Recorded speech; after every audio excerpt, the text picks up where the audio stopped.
questions and answers. We received a bunch of questions about Doctor Who, about television, about how these podcasts and videos and this channel works behind the scenes, and so we're going to answer them. This is part 2 of a 3-part discussion answering all the questions we got for the milestone Q&A we set up for hitting over 1,000 subscribers and over 100 uploads. In part 1 of these answers, we talked favourites and preferences and backgrounds and RTD2 and spin-offs and the UK and things like that, and we had our friend Astra from Scotland on. Here today, in part 2, we will look at behind-the-scenes questions and format questions, TV-specific questions, regenerations, origins, that sort of thing, and we'll have our friend Oliver from England on. Oliver, who recently released his Extremis video essay here. And for the third and final part, we'll look at future plans, nationalities and opinions, and Doctor Who, esoterica, where we'll have our friend Nate Bumber from the USA on. As I said last time, if you asked a question and it sounds like we're only answering it in part, we're not ignoring it. I've just split up and ordered all of the questions across different sections so everything flows the most smoothly. Part of your question might be answered here, and part of it might be answered in the third and final discussion. So to start with, it's just going to be myself, Neo from Australia, and Ingiga from England, and we're going to go through the sort of behind-the-scenes questions we received, and then later on in this discussion, we'll bring Oliver from England on, and we'll start going through some different sorts of questions we got with them. We got lots of expansive questions, so this should be an interesting chat. Quite an interesting one. This part is behind-the-scenes questions. And so first on YouTube from Ravenwoods again, this isn't really a question as such, but it sets up the questions we're about to hear. Raven says, I also want to second the person who asked for more behind-the-scenes production information. Would love to hear that. So then on YouTube, the Animetic Almanac says, congrats guys, proud of having watched you grow from humble beginnings. Their first question is, how do you decide who will be a part of any discussion/production? Well, they've got to be available, and we're cool, I guess, and we just think they might have interesting opinions. And yeah, it's not some hugely elaborately thought out like Machiavellian scheme where we are moving pieces around on a chessboard. You know, it really is just who do you think we can get, and who do you think might be cool. And variety is also a factor. Like, we don't necessarily want to have the same person on all the time, but also we can get a person back a lot if they're contributing a lot. Yeah, it's not that much. There's not that much to it, I wouldn't say. I don't think it's it's definitely not clear how complicated availability is, even for just 3 people once. It is so complicated. Over times, there's so many absurdly complicated things I've done to make scheduling and stuff like that work. You have no idea. It's all invisible to the listener, which is how it should be.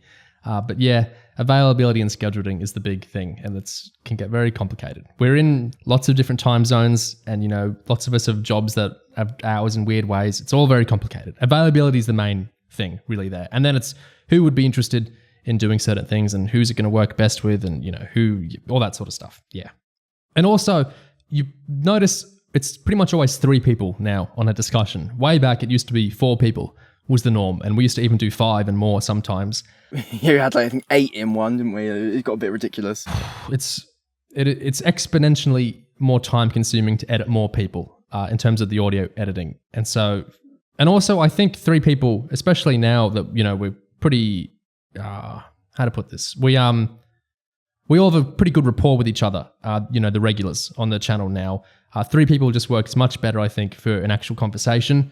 And also it's less time to edit for me, and it's just comes together better, I think. Every now and again, we do go beyond that, especially for like big celebratory sorts of things. But 3 people is kind of the norm. So usually it's if both Gig and I want to do something, then it's who is available for the third and who would be interested and who's it gonna work with. The Almanac's next question is, which video are you most proud of? It's the tragedy of Yaz, right? Well, you've already answered that one, right? Because for you it would be the debates, wouldn't it? Yeah, the debates. On my part, I would say, yeah, probably I'll give the boring answer, say Tragedy of Yaz. That's really, it's just, I think it's a good representation of what we do, and I think it's just has some really good, lots of really good moments and ideas and thoughts in it. Yeah. The Almanac's next question Do you plan to properly monetize this content? Well, I'll let you field that one. No, never. Never. Nothing ever to do with any of this. There's money never, ever, ever, ever connected to any of it. Never. Absolutely not. I see, for a lot of people, their kind of who criticism and the who stuff is their job, or it's like an important part of their money making or whatever. And, I'm totally, I've backed and paid lots of people who do that sort of thing. And a lot of them do fantastic work that I'm happy to pay for and everything. But it's just such a extra layer of complication, don't you think? We're never doing any of that. I love my day job. I'm perfectly happy with that. That's the money for me. None of this is ever getting any money into the equation, ever. It's very, very simple. It's all free. You engage with it that way. Money's never entering. It's never complicating us at all. Big resounding no for that one. Yeah, I think there is always something sort of ephemeral and precious that maybe you lose when you're forced to try and monetize something, or something that's a passion or a hobby or just a fanish thing. When kind of the forces of capital encroach upon it and force you to have to try and do it to make a living from it and stuff. I think it always it sucks a little bit of the joy out. I think a little bit of the freedom. Yeah. So yeah. I think it's best that it just stays the way it is, to be honest, with this. Yeah. Never. The Almanac's next question is, given the opportunity to write for TV Doctor Who, would you do it? What would that look like for you? Personally, I don't feel I have the brain power or skills to juggle things like plot, action, and comedy, and all the things that would make a well-structured Who episode, to be honest. So it would probably go very, very badly. But in terms of the things I would try to write, maybe, if I had a gun to my head, I'd want to write something in the vein of at least Empty Child, just in terms of having a really forward central theme that's explored in lots of different ways, like the way that story explores sexual freedom. So something like that, I think, would be really the kind of thing I'd want to aspire to. Yeah, it's not. I have no interest in doing that. I would never do anything like that. Absolutely not. That's the job of the experts. But if I was forced to, what would I do? I would completely change the genre, and I'd completely change the way the show kind of works. I would like to do something that felt like as much of a jolt that the Pertwee years were to the pre-established structure of the show, which would probably not work very well and be taken poorly, but that's what I'd like to happen to the show, so that's what I do to it. The Almanac's next question is, any really spicy Doctor Who hot takes? I think part of the effect of doing this channel and also running a criticism blog and having people sort of speculate over it is that a lot of the takes that I may have had that may have been spicy at one point, they don't feel really spicy anymore. Saying things like, oh, well, Hellbent is good, actually. Well, no, loads of people have that opinion. Yeah. So it's maybe not that. Everything's being redeemed or revisited or rethought about. But one thing I would say that maybe I've thought about recently is that I think it's not necessarily that hot of a take, but I think Moffat is better at finales and wrapping up arcs than Davies. Yeah. And that sort of goes against a bit of the orthodoxy that maybe bubbled up during Moffat's era, which is that, Moffat could write a finale. Moffat never wraps up things well. I miss when RTD would write a really epic finale. And I fucking hate RTD's finales, except Parting of the Ways. I don't really like them in general. Or even his stuff outside of Doctor Who. I don't really love how he ends things. Like Years and Years' finale was kind of stuff. I wasn't a huge fan of that. So yeah, I think I tend to prefer how Moff ends stuff, although some of his recent things like Inside Man I hated the ending of. But I'd say as an overall trend, I prefer how Moffat approaches that. I think I can't tell when something's a hot take. Like sometimes I'll say something and I'll think it's normal and you'll pull me up and you'll go, what the hell are you saying? So I'm sure I have some, but I can't really think of any off the top of my head. They just naturally come out of me sometimes. Another one I have that maybe is slightly spicy. I think the horrified responses from some fans when they find out that the Virgin New Adventures had Ace lose her virginity to Glitz during the events of Dragonfire. I think the reaction to that is, I think, is a bit inflated. I think it's a bit unwarranted. I think it was in the pitch Face's character from Ian Briggs that she was not like some innocent little virgin or whatever. She was someone who was growing up, right?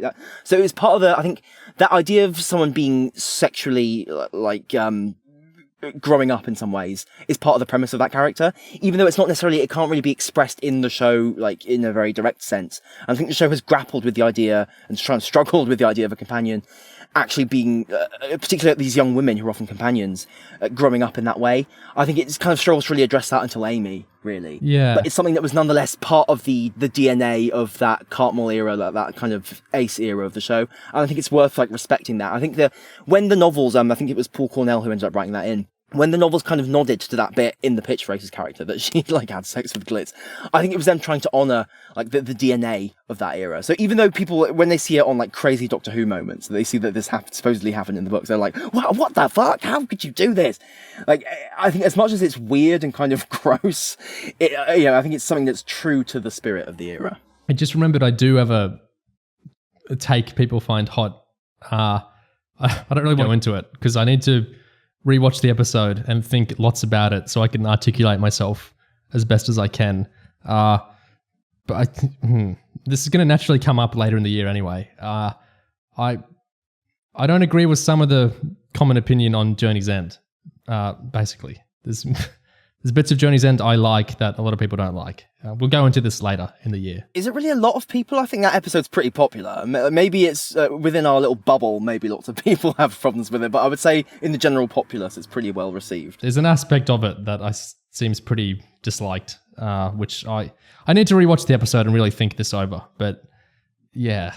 Well, that will make a good future episode someday, won't it? Yeah, I hate vague posting about this, but I'm not comfortable saying anything right now. I need to rewatch it and really think over how I'm going to put this. Let him cook. Yeah. Okay, the Almanac next asks, have any of you ever been recognized by fans? If you mean like in public, like in real world, like 3D meet space, no, absolutely not. I mean, I've been on the opposite end of that interaction once. When I was at university, I met this guy who was on my degree, who it turned out, or I slowly realised, was the same guy who made really popular fan-edited Doctor Who trailers on YouTube. I realised, oh my god, that's that same guy, that's you. I think I brought it up to him, and he said, no, I don't think anyone had ever raised it with him in real life before. So yeah, I've been on the other end of that interaction, meeting someone from online, but no one has... No, I've not been in situations where Doctor Who fans have been like, hey, oh my god, that's Gig! Like, no, that's absurd. The Almanac next asks, what would it take for you to do a Tom Tit and just drop Doctor Who? Can you explain what they mean there, Gig? Well, to do a Tom Tit, I think what you're saying there is just to get so fed up and just so disinterested with what the show is doing that you just stop watching. And I think that's probably what Tom Tit did during the Chibnall era. And quite a few other people we know did similar things. And, and it's normal. It's natural. You're an adult. You can make your own choices. You don't have to watch this TV show for children for your whole life. You can go away. You can come back. You can not come back. You can do whatever you want. I think to make me give up, I would say, if an honest-to-God, like, transphobe or one of the many diet Nazis we have flitting around our media took over the show, and as is kind of vaguely feels possible, I would have to seriously consider, like, taking a stand and saying, no, I have boundaries, I have lines that I will not cross. Also, alternatively, if it just became a really unremarkable streak of forgettable piss, like some of your Netflix and Disney shows often are, I would waver. I think because Chib Who I thought was awful, but never unremarkable. I think if it ever became truly honest to God, just nothing of interest to it at all, I think I'd lose the motivation to carry on. But I think those are the only two scenarios, really. I've done it before. Like I said at the top, I did it in 2007. So that's what it would take. Last of the Time Lords. To be fair, you were quite young when that happened. Yeah. Would you do it now? If RTD did another finale like Last of the Time Lords, I would not drop the show, but my eyes would roll. To drop, well, yeah, it would have to be very, very, very, very uninteresting, and the criticism of it to be uninteresting to do as well, and or, like you said, it just to be really vile. However, a kind of connected thing is, there's something that might be happening in RTD too. It's kind of swirling around with increasing believability, which I have supreme and utter disinterest in, and I won't engage with. So that's not dropping Doctor Who. Are we not even going to say what it is? Well, there's... Like, we shouldn't say it. It should be a secret, shouldn't it? Yeah. Like, like, it must not be named. There's a thing I don't want to have... Well, that it's going to appeal to some people. There's a thing I have zero interest in, so I'm not going to engage with it, which is totally healthy. It's not Doctor Who, but it will be connected if it does arise. So I guess that's kind of related. I should confirm I share that sentiment. I have no particular desire to engage with that thing either. So we won't be covering that. Ever. The Almanac next asks, well, we've already answered this. They ask, what's your earliest memory of Doctor Who? I actually have another answer to that one, because my earliest memory isn't when I got into it. My earliest memory of Who is much earlier. I was at some relative's house and just randomly they had, I think, a DVD playing School Reunion on the telly in the bedroom. And I think I was vaguely half paying attention to that. And I think that was where I got, I guess, the seed of the idea that Doctor Who was something fun you could just put on and just watch without any context. And that's probably what motivated me to get into it many years later. So yeah, that's my earliest memory. Yeah, well, yeah, for me, it's just the gods of Ragnarok. The Almanac next asks, what do you consider to be some immutable characteristics of Doctor Who, both the show and the character? And this is the kind of question I would give a sort of wanky answer to and say there are none. But actually, I'd say I think a certain thing that's a curse that the show shouldn't be allowed to shed, because I think that the limitations of it really define it and produce all the tensions and conflicts and fascinating little fireworks of it, is that it's British. I think, yes. Because I think if you free Doctor Who of Britishness, you're kind of almost losing the weird awkwardness and stupidity of it that makes it what it is. This is not a case of like, oh, British supremacy or anything ridiculous like that. It's not that people who aren't British couldn't write like a good Doctor Who-like thing, but I think it wouldn't actually quite be Doctor Who. I think it would be something else. It should be something else. It should be its own thing. You know, like non-British people shouldn't be trapped by the cage that is Doctor Who. I feel like the Britishness is like a mark on it that shouldn't be whitewashed away, basically. Yeah. I also think like the character should regenerate at some point. That's probably the one thing I'd say should keep happening. If we ever have actors that can live for like 200 years or whatever, can we please not have them occupy the role forever? The role needs to change every at least decade or so, I think. That's the one thing I would keep. Please don't do CGI deepfake recreations to keep the same actor in the role forever. That would be bad. But besides those, I wouldn't really say there are anything in particular that I would say is immutable. I think, not to say the show's about change, but I would say the more it changes, it's probably, within reason, the better. Yeah, I would like it to change more, if anything. Yeah. The Almanac next says, do any of you have any opinions you've shared on the channel that you'd like to amend, either for moral or factual reasons? I have one. On the commentary show at one point, I think for Power of the Doctor, I expressed an interest in seeing the uncut Rasputin dance footage. I completely retract that now. I hope it was permanently binned and nobody ever gets to watch it, because I don't feel the sort of people who would want to watch that deserve to watch it. That's my hot take. Yes, I do not agree with that kind of fun. Wow. I think even just in the released receiver form, like as a listener of the show, it's like a lot of hours that are out that you can listen to. And even if you're only talking about the ones that I said I feel super comfortable with, which is like everything from press gangish onwards, that's still like an immense amount of time. And when you factor in from my end, also, I recorded those conversations, sometimes in different parts, and then I edited them. And then that's a lot of stuff. I don't have the RAM in my brain to store all of it, you know what I mean? So I'm sure there's things I've said before that I disagree with now. Absolutely. I don't remember them. There's too many things. I don't have the random access memory to recall all this. If you want to keep up with our current opinions, just keep listening to our current episodes. Just assume everything we said more than a year ago is wrong, and we disavow it completely. And then you'll always be up to date if you keep listening to our... Stay subscribed, I will say, in terms of style, the earlier stuff, I was not speaking in the way that I would speak now. I think I was a lot more flippant, which I dislike, and I was a lot more dismissive, which I dislike, and I had a lot more stupid humor, which I dislike. So I disavow all that, I suppose. My flippancy, I absolutely disavow. But from like press gangish onwards, I'm pretty normalish, I think. Yeah, I sympathise. There have been a couple of times where I did stuff like silly voices while mocking a certain point of view or something like that, and I'm embarrassed by that kind of thing. I think it comes off as vaguely bigoted, so I try to avoid doing that now. I think we were much more in a mode of this is just, us and our friends, and a few kooky people are listening as well. That's interesting. In that stage, it was like a while later that, actual people were starting to listen more, and, the subscriber count kept going up. And that's, when we kind of changed approach a bit. And I also got more invested into the channel as, it went on. It became a more serious thing for me, and, we took it more seriously, and it got made more seriously. And so, from press gangish onwards, it's a lot more serious of a thing. But yeah. The Almanac asks next, how do you reconcile that the Chris who wrote The Battle of Rancid Avocados, that's the Almanac's term, not mine, is the same Chris who wrote Fragments Adrift? Or Captain Jack Harkness from Torchwood? It's an interesting question because Chib didn't write that one, I believe. Yeah, Catherine Tregenna, the great Catherine, did Captain Jack Harkness. But I can kind of see why you might lump that episode in with his previous two, because it's one of those one-off episodes of Torchwood which has it hits big, I guess. It has a bigger pull to it emotionally. But yeah, it's not by Chib.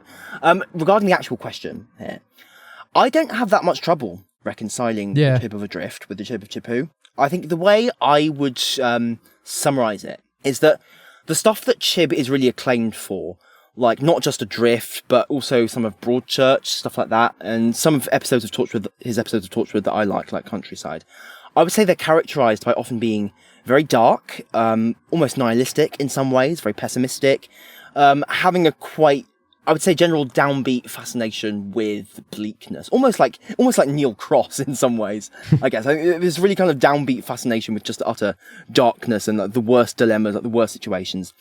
And but the thing about his interpretation of Doctor Who, this Pillar of Hope, is that he can't really do that quite so much.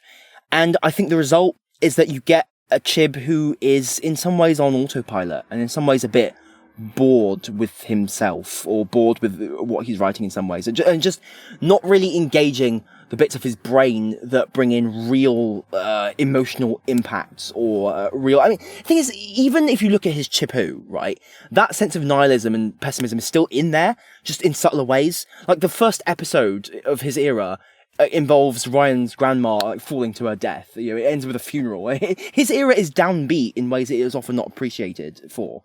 But it's trying to do this whole, it's optimistic and hopeful type thing, which often rings hollow because of the underlying cynicism of the whole enterprise.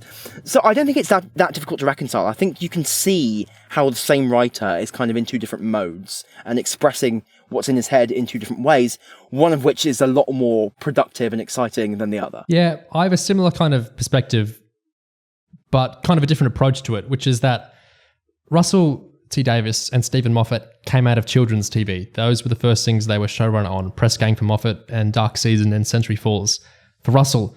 And so they very quickly, like as their first TV shows, they were, the sole people doing, established this kind of way of writing, which they knew how to write for kids really well, and they weren't writing down to kids at all, especially Moffat. They were writing, like Press Gang is a great, you can watch that as an adult and it's a great, it's a really good like dramedy show in its own right. You don't have to be a kid for that to really work for you. They're both very good at writing in that way, where it's like, it's the classic, it's a family show sort of thing. They're not writing for kids, they're writing in a way that welcomes kids and adults in together.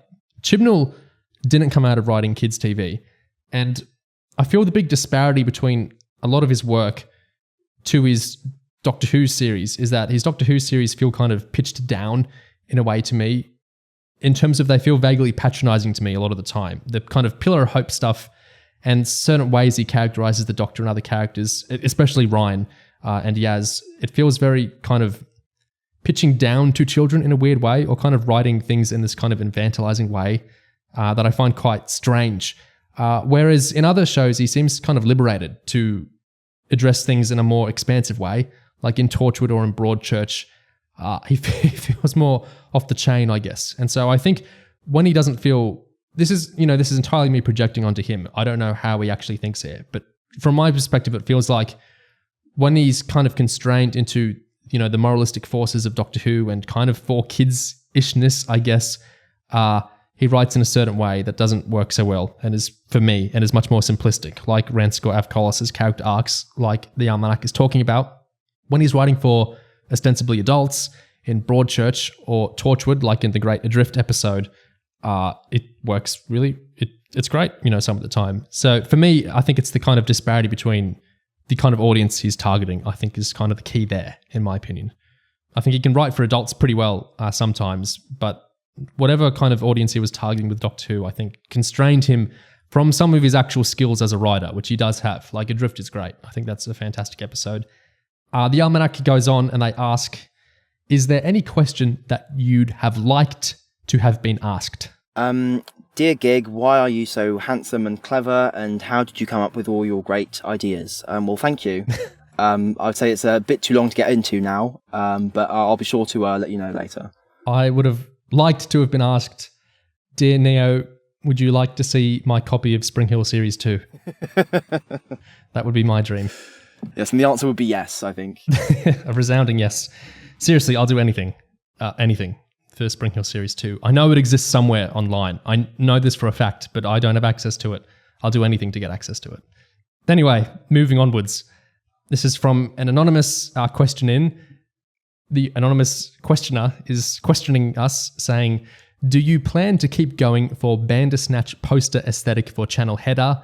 And what drawn you to Bandersnatch poster in the first place as an inspiration for channel design? Well, in terms of do we plan to keep going for it, I mean, I would say that's more up to Neo, really. But in terms of what drew us to the Bandersnatch in the first place, I think back when it came out, we were just, I would say... 2018. Yeah, we were quite tickled by it, I think. Just the way it uses music and just the whole premise of it, the style, I think the imagery, there were some phrases from it that kind of stuck in our heads a bit. Like, so why not commit a murder? Stuff like that. I think it was just really entertaining. A great central performance.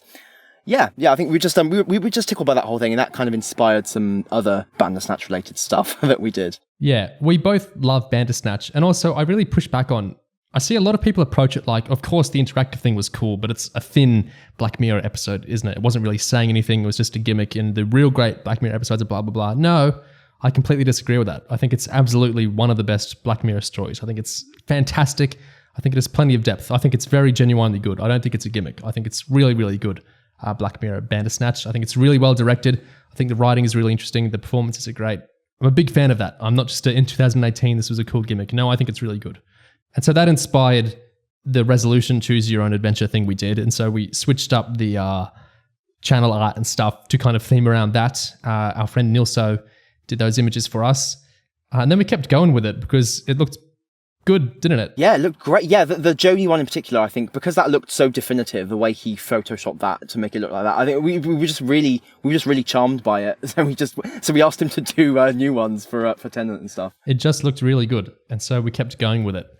Do we plan to keep going with it forever? No. Actually, a few months ago, I started fielding out ideas for how we can kind of change the image theming. And not everyone liked my ideas, did they, Gig, that I was proposing? I mean, I don't really remember, but I can imagine people were outraged. I had an anthropomorphized idea that people were way more resistant to than I expected. Oh, do you mean the your favorite animal? The kind of hybrid technological anthropomorphic. Oh, God, yeah. Jesus, yeah. That was an incident. It seemed to disgust people. I sketched out, and then I had someone, Missy, who was on The Tragedy of Yaz, they drew it better than I could, the sketch I did of this idea I have for a new icon, which I think is great, but everyone else seemed like actually disgusted by it. Not like this is gross, Neo, but like this revolts me. Like this is terrifying and revolting way. So I've kind of put a pause on that idea, although I like it a lot. Then I've been thrown around some others. It's just a matter of I guess I need to get in touch with an artist or something and kind of hash some stuff out. Yes, I would like to change the Bandersnatch theming before Shooty mounts the show. But I need to sort that out with artists and everything. And I guess maybe a different artist for the actual new icon theming and then maybe another artist for a new logo or something. So I need to sort all that out at some point. But well, by Christmas, isn't it? Because that's when yeah. Yeah, I don't plan to keep the Bandersnatch theming past the 14th Doctor. We'll see, but I plan to change it. And I've had ideas, they just haven't been received well. On YouTube, Winnie the Shit is this username. And their name is contrasted by the lovely things they have to say, because they open with, best Who crit there is, all milestones deserved. What was the inspiration behind the Choose Your Own Adventure resolution episode? Do you think you'll ever again play with the form of podcasting in a similar way? See, the inspiration behind it was one of those things where, like, in conversations, it just a mad idea kind of hits you. It's like starting the podcast in the first place. It was one of those things where we just sort of batted it around, and suddenly it just caught fire and became an actual thing. Mostly because Neo's incredible hard work suddenly got supercharged and channeled into it to make it a reality. I think we were just again, like we said before, we really liked Bandersnatch, and I think we just felt wouldn't it be cool if we could do this? If we could actually make this insane thing a reality? If we could somehow echo the fun that we had with this piece of media in the structure of something we're doing, and kind of reflect the unusual nature of a Chibnall special that isn't Christmas themed, and kind of reflecting that in some kind of special podcast as well. Yeah, it's one of those things where just the insanity of the idea drew us to it. I think the title resolution made me think like video game endings, and that connected to Bandersnatch. So it all just kind of caught fire quickly. And then I got super energized when I started like sketching out and realizing this could actually work. Like I was playing around with YouTube and realizing, okay, the end cards work in this way, so I could have them come up at the end. And then and I could actually map this. I realized it could work basically. And I'd seen some people on YouTube had done, not with podcasts that I saw, but had done like a similar choose your own adventure through ending cards as the interactive thing way. So I knew it could be done. And then it was just kind of doing it. I also really liked the idea of having a positive discussion and a negative discussion, and not faking it in either. But just kind of, that idea kind of tickled me. Like, what if we say the things we like in one of them and we kind of come at it in a more positive way? And then what if we say the things we dislike in the other one? I thought that was really fun because the idea of having two different casts. And then also, because I just needed so much stuff to kind of fill the adventure with, that lent itself to lots of collaboration, which was really fun. That's when we started pulling in loads of songs and skits. And so much of this is impenetrable now. Like, that really was a messing around with our online friends and people from various places back then. I know it's very impenetrable now, and I know like the audio on the positive path is insane because of a very strange series of circumstances. But it was a lot of fun, and it was a lot of collaboration. It was all kind of fired up in that way. Very fond memories of doing that. I remember having all these pieces of A4 paper like connected on my wall, and like all these lines connecting everything like a madman. It was really fun to put together, and that aspect of collaboration was so fun with it. I really enjoyed doing it. But you have said, I think, never again, I think is the impression I've got from you. I said that for years. I will say, like, every now and again, I think over like the last year maybe, I do, every now and again I think, wouldn't it be interesting to do it? Like, we're very different as a channel now, and I think I produce things, I have a completely different workflow for everything. Like, the resolution thing was the first time we ever even did like, it used to be static images for the first 10 podcasts. And then resolution was the first time I we use different screenshots as we go, and we can see the names of people down the bottom. It was before I worked out on After Effects how to light them up. But, you know, it was very, very early days for how the channel worked. And I do sometimes think it will be interesting to do it in the kind of more formalized way I produce things now. And I do have an idea every now and again I think about. It would be interesting to play more on, there's things to do with performativity and fandom and stuff. I think you could kind of depict in a really interesting way in something like this again. And also our friend Oliver, his kind of field he works in and studies is to do with interactivity and online environments and stuff. So I feel like there is some kindling if we ever wanted to light it up again. I feel like we could, but that's not like on the cards right now, but I'm not opposed to it anymore. Yeah. I would definitely consider doing something like it again. Absolutely. That's interesting. It could be a lot less messy now, I think, just because of how everything's been so streamlined and kind of formalized, and just the way we work now. And yeah, I'm really energized to hear you say that. Actually, I'm not gonna hold you to it, but it's cool that it's something that's potentially that could happen at some point. Like, I know we kind of acted in parts of the original one. I think a kind of more pre-written thing with a point, like more of an actual story, is what I'd be interested in doing. Like not like a fictional, not like a fan audio or anything. Like, it would still be a podcast, but I think there's an interesting kind of thing we could do with a kind of performed-ish thing. As kind of the idea I have, but we'll see. But I think one day, probably, we'll do something again. Just don't expect it this year or anything. But I'm not, one day. Winnie's next question is, for Neo, how much do you already know about Sherlock just from cultural osmosis? I'm interested to hear this one. Well, the first thing is, I'm not allergic to Sherlock spoilers or everything. Where that comes from is people are very kind to me, and they try and shield me from Sherlock spoilers. I think partially out of like a desire, Neo should experience it the way I experienced it. You know, or maybe I got spoiled by something and I hope Neo doesn't have that experience. They should have the pristine experience. So it's all very kind how people try and shield me from stuff. But I'm a big boy, and I've been around online while Sherlock was airing. So we know a few things. I mean, some of this could be wrong. I'm going to speak vaguely. So like for the next 10 seconds, close your ears if you know even less about Sherlock than me. I will not confirm or deny whether you're right about anything, so go ahead. What I know is a lot of people were worked up about there being a 4th episode of the Series 4 that didn't exist, which was something to do with confirming that Sherlock and Watson have a gay relationship. I know that apparently isn't confirmed in the show, that Sherlock and John, apparently they're not gay together in the show. I'm unclear on whether this is like an actual thing, like if the show actually teases this, or if this is entirely a fan thing, or if it's like a mixture, kind of like Yaz and the Doctor was. I don't know as far as that goes. This is the most spoilery thing I do know, so like maybe close your ears for the next few seconds if you don't want any spoilers. I know there's something at some point that, well, in The Wire Season 5, there's a scene where a character is like at the top of a building, and then they're not, and then everyone was really confused. How do they get down from the building? And The Wire plays with this a lot, and eventually it kind of reveals it in an interesting way. My understanding is there's a point where a character is up the top of a building, and then they're not, and the show is kind of, there's a big debate over whether the show explains this or not, apparently. So that's the biggest spoiler I know. Building, they get down somehow, and there's a debate over whether the show actually explains it or not. I know there's an episode that, I don't know if it's a dream or a flashback or like an entirely different thing, but I know there's like an episode where they all seem to be in Victorian outfits for some reason. What else do I know? I know there's a fridging at some point, apparently. Some character gets fridged, which a lot of people were really frustrated by.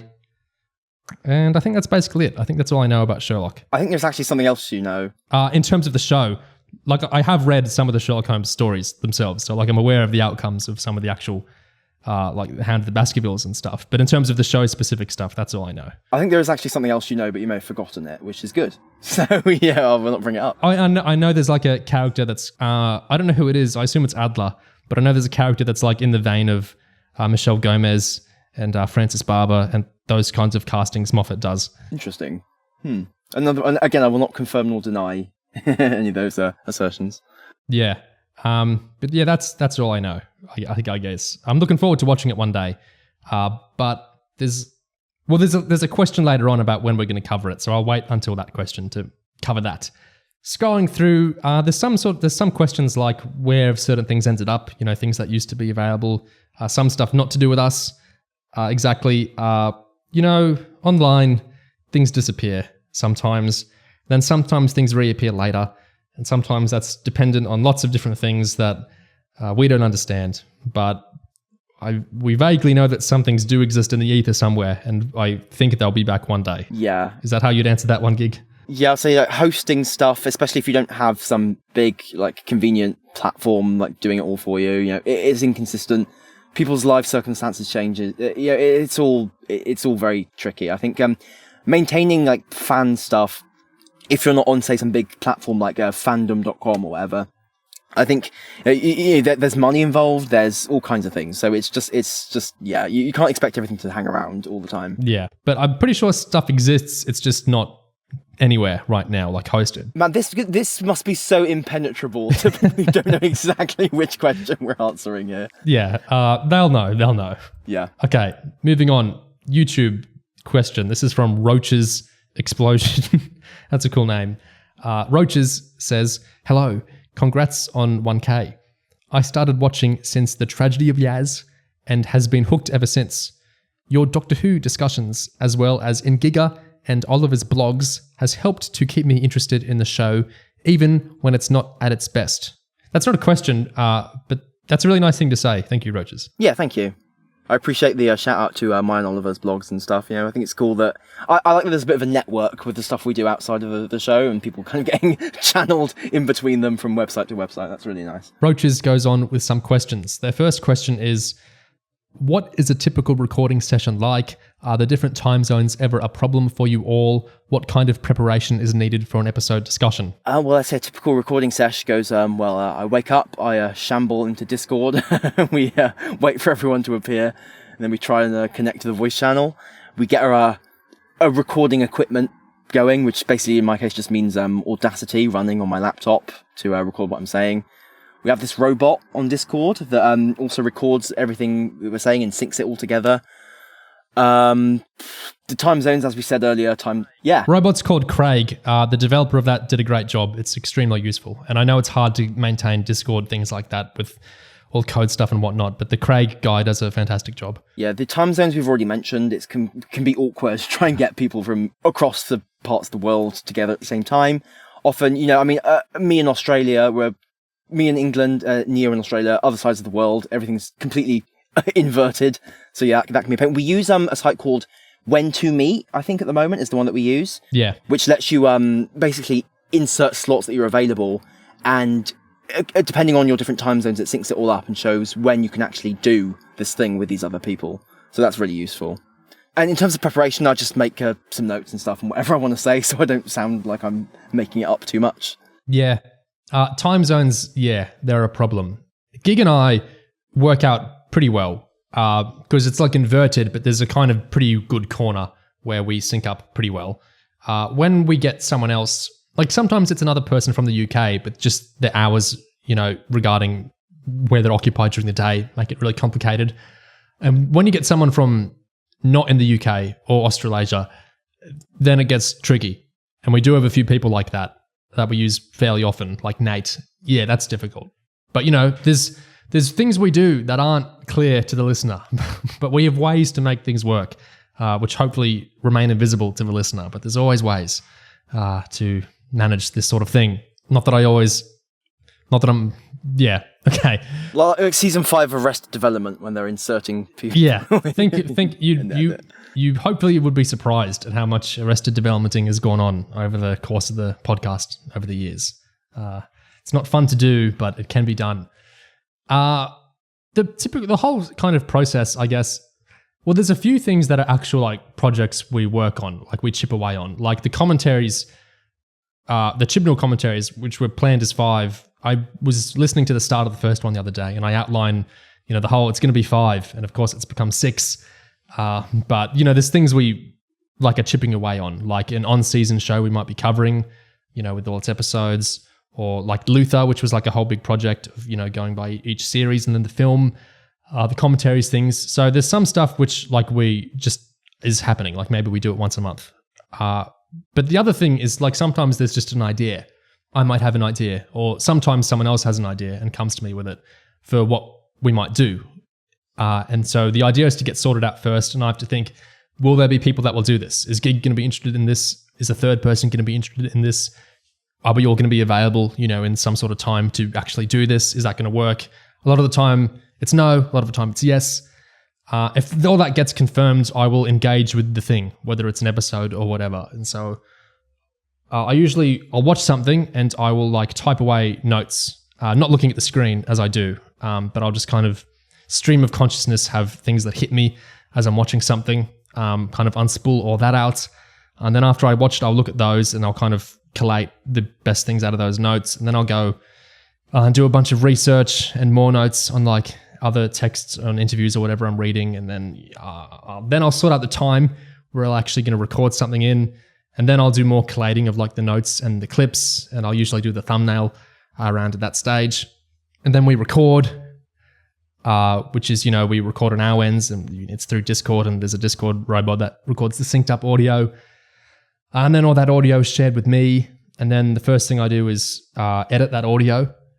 And so the kind of audio side gets finished first, and then I do the video, which is like the screenshots that I've taken of the episode and everything else, the clips that I've embedded in and all that sort of stuff. I sort all that out, and then I might tidy up the source list, which I've generated earlier, and it all gets uploaded. Sometimes it gets knocked back because of copyright. I have to fiddle with more things. And it gets released. I think that's the general play-by-play. There was a very elaborate process you had to come up with to make those the names animate when we talk. I remember you first sorted that out. It took ages, but it was really cool when you got it done. That was a bit tricky in After Effects, but I'm super proud of the names flashing as we talk. I think it looks pretty swish, and I just think it's really cool because I know plenty of people just listen to this as audio. Some people are listening to it on YouTube, but they're not looking at it, which is, of course, you do whatever you want with it. But it is there. Like you can see if Gig is talking, it's not just any Englishman lighting up, it'll be specifically Gig down the bottom. And so that's pretty cool. I'm quite proud of that. It's kind of the video audio divide is like, I just want people to listen, however they want to listen. Like, I don't care at all. Listen to it on Spotify, listen to it at 2 times speed, 3 times speed, 0.5 speed. It's when it's done, it's yours. You do with it whatever you want. I try to make it approachable. Like, that's why I put all the chapter codes in. I think those are pretty important. I hate when you just see a big, especially when something's long, I feel like you kind of owe it to people to organize your shit a little bit. Like, if we've done something that's like 3 hours, I think people are very much owed a little bit of organization, just so it's very clear this isn't just some slop that we've improvised out. This is, there were a bunch of pre-planned things to go through, pre-planned topics, pre-planned sources, and it's all kind of organized. That's important to me.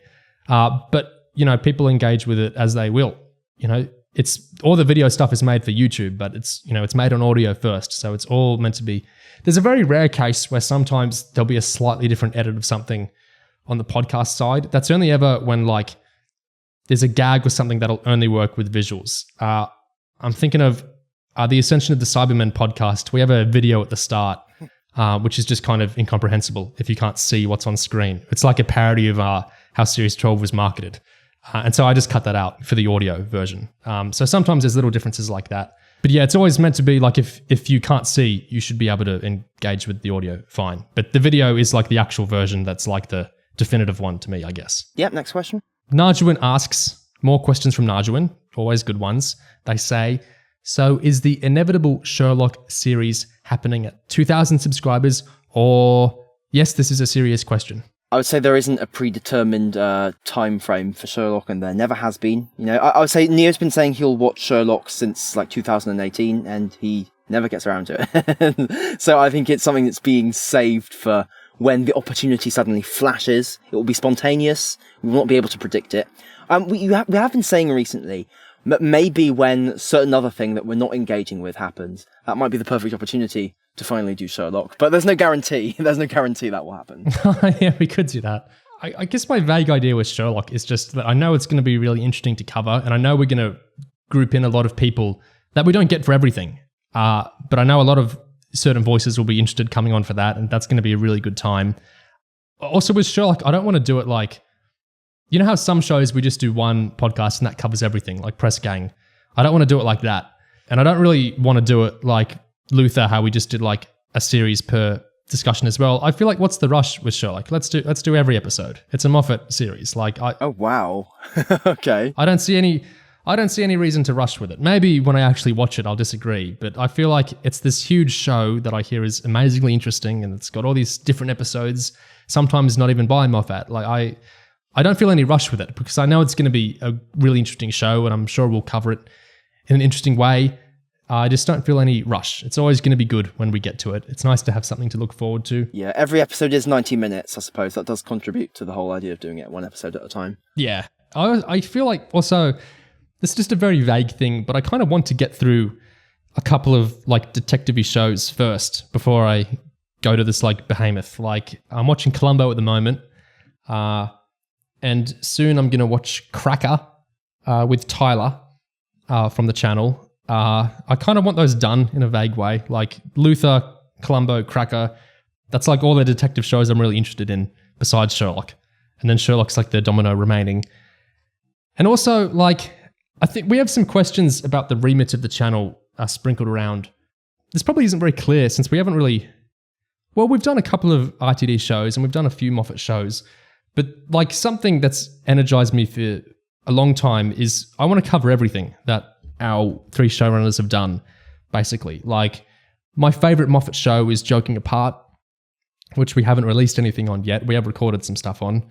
My favorite RTD show is Cucumber, which we haven't done anything with yet. Chibnall, I think Broadchurch is interesting to talk about. We'll tackle that one day for sure. I really want to go through all these shows in some way. Some of these are going to be harder than others. Born and Bred, which is Chibnall's first show, which is a kind of... it's about these 2 doctors, a father and son duo, just getting up to very low stakes hijinks in this sleepy British 1950s village at the advent of the NHS. That's not a show I can convince anyone to watch all the episodes of with me, to do a traditional podcast with. I do have an idea how I'm going to do that in a way which isn't just me. Not that there's anything wrong with just me talking, but I do have an interesting kind of idea for how to cover that show with people, which I will do at some point. But that's like the remit of the channel for me, at least one of the main remits first is I want to cover, in some extent, all these shows of the different showrunners. I want something on all their shows that I can do. And Sherlock feels like the cherry on top at the end to me, kind of for that. It feels like the reward or the kind of capstone to that. It doesn't feel like a thing I want to do. I don't want to do Sherlock then chalk, if that makes sense. Like it dynamically, the other way around, makes sense to me. Does that make sense? Yeah, I think people will be surprised how many things we have recorded and not yet released. I think in terms of like the archive of stuff and the kinds of like shows that we've covered and have upcoming, even some stuff that isn't TV at all that we've got recently. So I won't spoil that. But yeah. Yeah, we're always kind of in flux between chipping away at stuff we've recorded before and recording new things. I always like to have some stuff in the bank or in the tank, and then I like some new stuff happening as well. Yeah. Yeah, sometimes you have to do reshoots for stuff as well, like add a little bit to update something before it gets released. So stuff's always getting delayed. Yeah. But loads of stuff has come out this year. We've never been this productive before. So I'm sure we'll get through all the Russell, Chibnall, Moffat shows before too long, I think. It'll Sherlock's day will come. Sherlock's day will come. It's going to happen. I have no idea how the subscriber count will go, but we'll see. I'm also kind of reticent. Like I always have this fear of, if I suddenly release, like if I released a video on Joking Apart and then the next week a video on Chalk and then the next week a video on Coupling and then the next week a video on Jekyll, which I could, I always worry, like, is this going to turn people off? Like, will some people go, what have they done? So I knew they used to do some non-Doctor Who stuff, but they've completely given up on Doctor Who. I'm tapping out. I have no idea if people would actually do this, but that's always a kind of fear of mine. Like I try and kind of bounce between, we do some Doctor Who, we do some other stuff. We do some Doctor Who, we do some other stuff. I try and kind of keep a balance going there as well. I think at the end of the day, like the channel's called Who Cares? We've got a Doctor Who Diamond logo in the thumbnail. Like, there's always going to be the DNA of Who in there, even if we're not doing Who stuff. But yeah. The next question from Najwin. Also, Najwin, you have lots of interesting questions. Thank you for engaging with the channel so much, here and in general. We do really appreciate it. We always look forward to what you have to say. Najwin's, that goes for loads of people, of course. Najwin's next question is, do you have any other figures in the Doctor Who crit, Who-tuber, general Who community that you have any interest in collaborating with in the future? And then in parentheses, they say, I know a certain Who-tuber who considers himself Gig's biggest fan. And I wonder if it would be like sort of jinxing it somehow to sort of say the names or anything. But yeah, there are people who have like mulled over maybe like asking to like guest on the cast. I think there are some people who've considered. Yeah. Like, oh, it might be cool to talk to this person about something. Yeah, so it is something that we think about from time to time. It's not like massively high up on the list, but you know, we pay attention to what other people are doing. Absolutely. I watch and read a lot of stuff from different people. Things I agree with, things I disagree with, things I'm confused by. I engage with loads of fandom stuff. Gig can attest to that. Yeah, very much. I'm very open. If anyone approaches us, I'm very open to doing anything. Like I have done. I don't know when that's going to be out. I did something recently with some other people. Like I don't know about you, Gig. I'm quite open to that. If other people want to do anything with me, that's an odd phrasing. I'm open to playing in someone else's sandbox. Yep, same here. Like, I'd be perfectly happy if people ask me to do stuff. If anyone ever emails me, I will give them a nice, lovely response. So yeah, please shoot far ahead. I do. There is. I mentioned Cracker earlier that Tyler and I are going to go through. There are some people we're looking at collaborating with on that to some extent. So I guess that's kind of the most direct answer to that question. That'll happen this year. But yeah, we're not hermits. So yeah, I think maybe we can come off as maybe more elusive than other people in the sort of the Who like crit sphere, making YouTube videos and stuff. Just because we're not constantly tweeting and sort of engaging in stuff in that sense. But like we don't actually exist in a vacuum. No, we just yeah. We're around. The next question from Najawin is, without getting too doxy, what are the backgrounds you're approaching analysing works from, if that makes sense as a question? I know Nate is very STEM focused, and I think Oliver is sociology adjacent. I'm just curious about everyone's backgrounds in vague terms. How about you go first with this one? A type of materialist. Let's leave it at that. Okay, fair enough. You know, I mean, if you've read anything I've written, I don't really write in an academic style or anything like that. I would say, in terms of approaching TV and storytelling and stuff, I've done work with theatre a lot and that kind of thing. So that's sort of the general, I guess, semantic field that I exist in.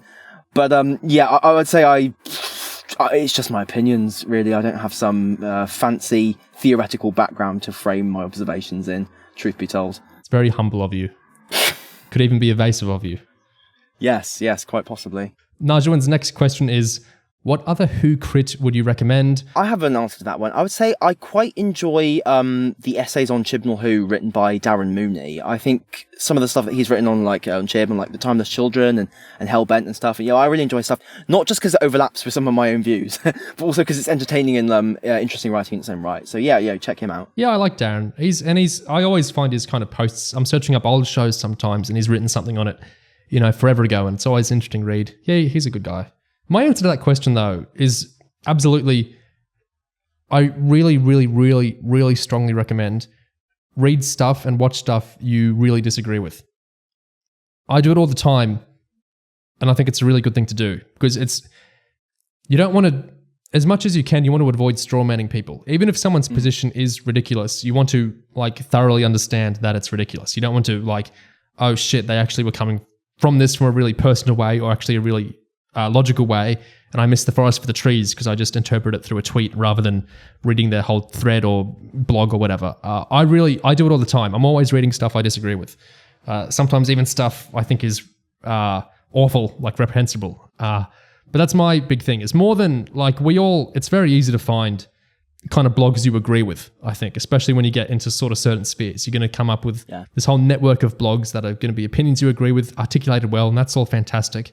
I think it's more important to engage with stuff you disagree with, especially when it's not in a vile way.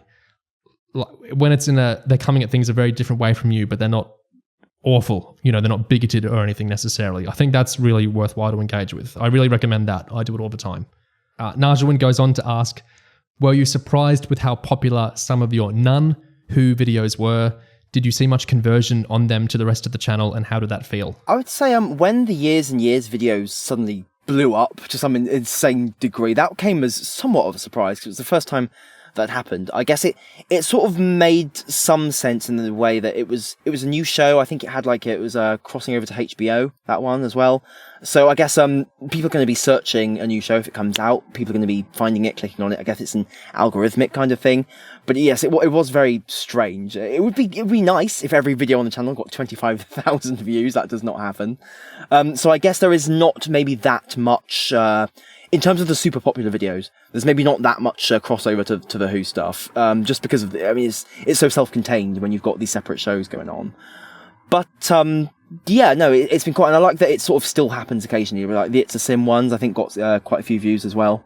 I think mini-series seem to be the big hitters. Years and Years, I think, was a kind of perfect storm in that not many people were covering it, and the other coverage of it was a lot more short form, I suppose, and it had its weekly releases first, and then it released on HBO after the British run, right after, a week after. And so that helped us because we had all the pre-existing content on it.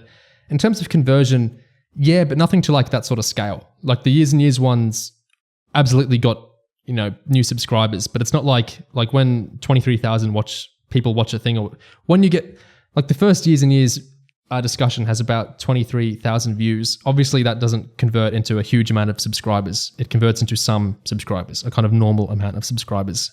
There's no huge leaps in growth so much from the non-Doctor Who stuff as much as it's just kind of steady growth. Yeah, the subscriber count just sort of trickles up a little bit at a time every so often. A relatively consistent-ish sort of rate. I would say we've been more productive recently. I think that's probably boosted it a little bit. Yeah. I would say we reached 1,000 maybe faster than maybe thought we might. But yeah, on the whole, it's fairly steady. I think just word of mouth has started getting stronger as of last year, basically, which has helped it kind of start going a little bit faster. Yeah, I feel Tragedy of Yaz must have been a bit of a deciding factor. That made some ripples, I think. Yeah. Surprised, it's a big number, but these days it's just kind of a crapshoot to me whether a non-Who thing will go really high or go really low. Inside Man went really high. relatively compared to like most Doctor Who stuff, which did kind of surprise me because, we weren't the only people covering that. There was plenty of coverage of that. But then sometimes the non-Doctor Who ones go pretty low, which doesn't bother me at all. Like I make these for myself and us other people making them in the kind of core cadre of viewers or listeners, first and foremost. But it is kind of interesting when they go up or when they go down. The Time Traveler's Wife movie one got a bunch of views.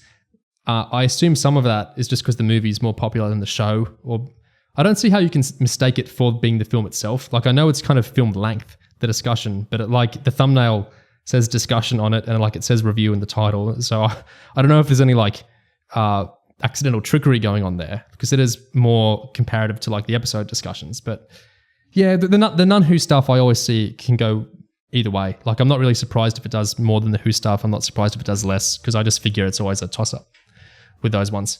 For the contemporary stuff, that is. For the non-contemporary stuff, I always assume that's going to go lower than the Doctor Who stuff. Although I think Press Gang was an exception there. It did pretty well. I'm not very analytics minded with this sort of stuff as well. We generally just do the stuff we're interested in doing. And, I try and bat between Doctor Who and something else. That's like my olive branch to not overwhelm. The next thing Najawin asks is, if the RTD2 specials fail to address the critique Hellbent raised of mind wipes, would that be a serious failure in your eyes? Yeah, that's a big question, the mind wipe thing, which is tying into Journey's End again. We'll address this in a bigger way at some point than right now. But what do you have to say, Gig, to that? I do not expect RTD to go on some whole thing about, okay, actually, mind wipes were bad. I apologise to viewers. No, I think that'd be ridiculous. I think just the fact that he's bringing Donna back and re-engaging with Donna and doing a story about Donna again, presumably she remembers the Doctor and they interact again normally. I think that itself is the bigger, more tangible, I guess, healing or improvement or whatever, from the things that didn't satisfy me about Donna's original ending. I think it's kind of trivial to just go, oh, hey, actually, memory wipes suck. Yeah, I think it's a bigger deal to just actually re-engage with Donna. I feel the biggest issue that I have with Journey's End is that the way Donna's story wraps up isn't really about Donna so much. It's kind of what I feel was unsatisfying about that. So just doing a story about Donna again feels like that's making me happy. Even if RTD doesn't do some whole theoretical response to Hellbent or whatever. Hellbent already happened. We already have this big story from Moffat, kind of outlining Clara's great response to the concept of mind wiping and everything. And we see how that came up again in the pilot. That exists. I don't need RTD to rehash that to show that he learned his lesson, quote unquote. I think that's a bit ridiculous. We've gone into this before in the RTD2 pre-chat discussions, but I don't need or even necessarily want these Tenet specials to be as meta or self-condemning as I think some fans do or some fans are expecting. I'm not at all convinced that is what's happening or that's what should be happening. But I've seen some people interpret me saying this as me thinking the specials aren't going to be about Donna and the Doctor's relationship at all. It's what they are. They are going to be about that. I'm just kind of wary of this meta idea that they have to or they will be kind of addressing or atoning. Atoning is kind of the thing I'm really wary of because I'm not convinced at all there's necessarily something to atone for, at least insofar as Hellbent's happened, like Gig is saying as well. I'm just wary of some of the ideas circling around there. Yeah, I think a lot of fans kind of see the show as having some sort of responsibility to litigate opinions around itself or engage with that in some way. It's a bit strange. To most human beings, Tenet coming back isn't a thing the show needs to atone for. It's a party. Yeah. It's a thing we all get to celebrate to most viewers. That's, part of why it's happening. I'm just kind of wary of this atoning kind of vision. Anyway, not saying that Najawin's raising that as well, just saying this kind of, when we're talking about this kind of telos between Journey's End and Hellbent, I think we're kind of... Anyway, Najawin goes on to ask, what path forward do you think RTD should take between a more RTD1 style companion and a Clara style companion? Is there a middle ground, or have we just moved to a new model of Doctor-companion relationship, barring a momentary hiccup?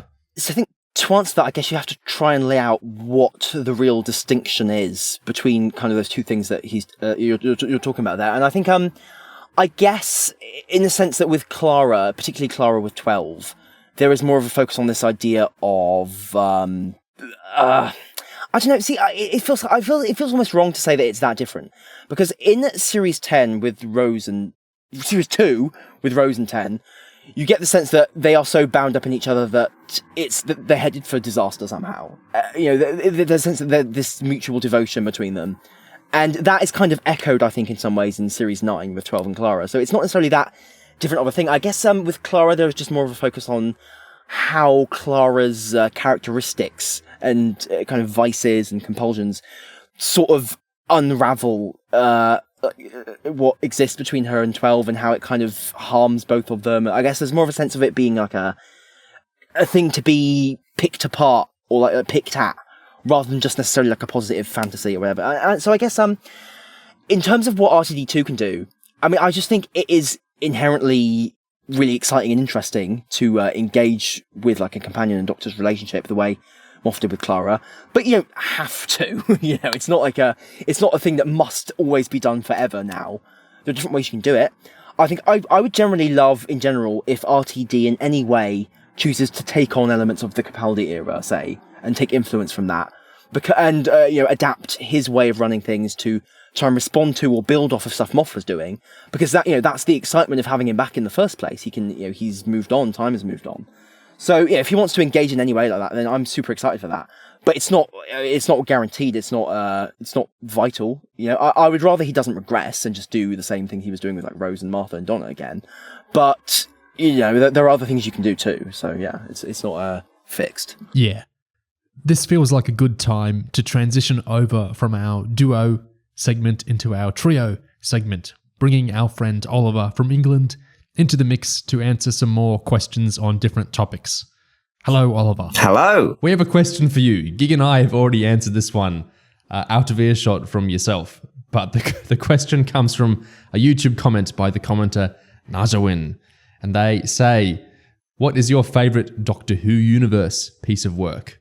Your favourite non-Doctor Who universe piece of work, and your favourite academic paper on something completely boring that you find fascinating. I'm going to limit myself here because especially on that last one, I could go off. I think I've talked about it on the pod before. My favourite Doctor Who thing is Bad Night. Yeah. Yeah, the minisode. Yeah, you've discussed that. The little Matt Smith minisode dealing with Amy's trauma. It ties together a lot of the personal and big sci-fi ideas of that era that sometimes don't get explored enough in the series itself. And it's also just lovely. It's really sweet. It's really focused. It's really funny. It's my favourite. And it's also, I think it's neat for my favourite to be a DVD exclusive minisode that you can only watch on Daily Motion with all the footage flipped around. I don't know if it's actually true that that's my favourite. Heaven Sent is pretty good. It's like the new version of how back in the day, I'm allowed to make this joke because I used to be one of these annoying people. How a lot of Doctor Who fans would very aggressively is the wrong word, but they'd very pridefully, again, I'm allowed to say this because I did it, exclaim, well, my favourite Doctor is actually the 8th Doctor, because did you know he did not only have a TV movie, he actually had these really cool audio dramas. It's like a TV episode for your mind. You close your eyes and it's like TV. Let me explain this format to you. The even cooler people might go, he also had 75-ish books. Did you know that? They were actually books. Incredible, wasn't it? And their books actually came up with all this stuff, and I'm very cool because I'm aware that the books did some things before Russell T Davies did them, and it's very cool that I know that. Again, I'm allowed to make this joke because I used to be this person.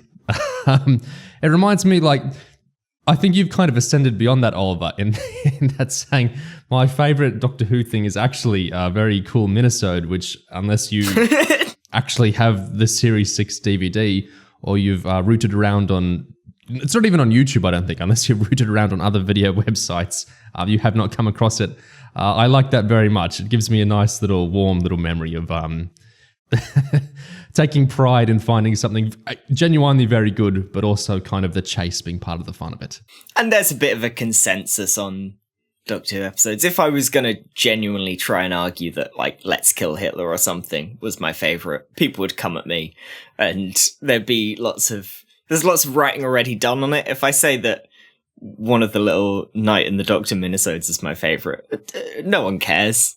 And they are actually really good. Besides the closing time one, they actually are really good. So it's not just like it's not posturing. They are genuinely really, really good bits of, they're not TV, are they? Web video, DVD content. I don't know what they are, but they're great. Although, yeah, I love that those minisodes, especially the ones shot on the TARDIS, obviously have access to a full-blown, big-budget TV set and equipment and stuff, so they look great. You know, they're professionally directed, and obviously the performances are fab. It's like they're scenes cut from the show. I think those minisodes really play to like so many strengths of Moffat's era in that, like we've seen Moffat say before when he's talking about some episodes like Listen or Extremis, that he's trying to push himself to just write something really, really good, like without all the frippery of I'm doing a finale or I'm doing an event episode or I'm doing an anniversary or premiere or I'm doing an important one. He says he likes to challenge himself by just, you know, hunkering down and writing. Like it isn't the most expensive episode, something like Listen, but it's just a really strong script. I think things like those minisodes, when you've got the actors for a while and you've got existing sets, but you've got nothing new. You can't like go, it has to be extremely cheap and just use existing assets. That kind of plays into that Moffat thing of, I'm just going to force myself to make through writing the actual cool thing because there's no fireworks here. They really play to his strengths. I also think the short format plays to his strengths too. I think you can see in some of his actual full-on episodes that he kind of leans toward or likes the mini-sode format in some ways. Like, if you look at Time of the Doctor or Listen, even they seem to be structured in these shorter units, which are just chained together in a way that make up a longer mega-sode out of these little mini-sodes. Anyway, Oliver, what was your favourite non-Doctor Who universe piece of work? Okay, so my professional answer to this question, again, any what's your favourite question is going to be arbitrary. I don't have a favourite colour or food or anything. It changes day to day. But my previous professional answer was a film which I do genuinely love to absolute pieces, but have recently, I think, Neo, you mentioned it, found out that the director is a big piece of shit. So Upstream Colour isn't my favourite film anymore. I don't say it, but it was for a long time. I think it's an incredible work by a terrible person. So looking for a new slot in there. More of a basic take is that I think Catch-22 is an incredible book. I love to pieces. I'm very concerned with the contradictions of bureaucracy, and it speaks to me a lot. And I think there's a reason that the term cut through from the title of that book into, you know, complete everyday language. So I love that book. I'm gonna maybe that for film. I loved The Father to pieces, quite recent. Oh yeah, I like that one. Yeah. Yeah, I like all the format melty stuff, scenes that run into themselves and play backwards and characters swap with themselves, but also there's lots of memory conditions in my family, so it speaks to me quite personally. Yeah. So I'm gonna put in one of those two as my favourite non-Doctor Who thing. But you are excluding a lot of stuff there. I looked over to my bookshelf, and one half of it is Doctor Who stuff, and leaking into the non-Doctor Who half is lots of Faction Paradox, which is technically not Doctor Who. But I couldn't really claim one of them. What's your favourite boring paper? The paper doesn't have to be boring, it's just the topic is completely boring. Just be specific about the wording here. I like Tyranny of the Clocks a lot.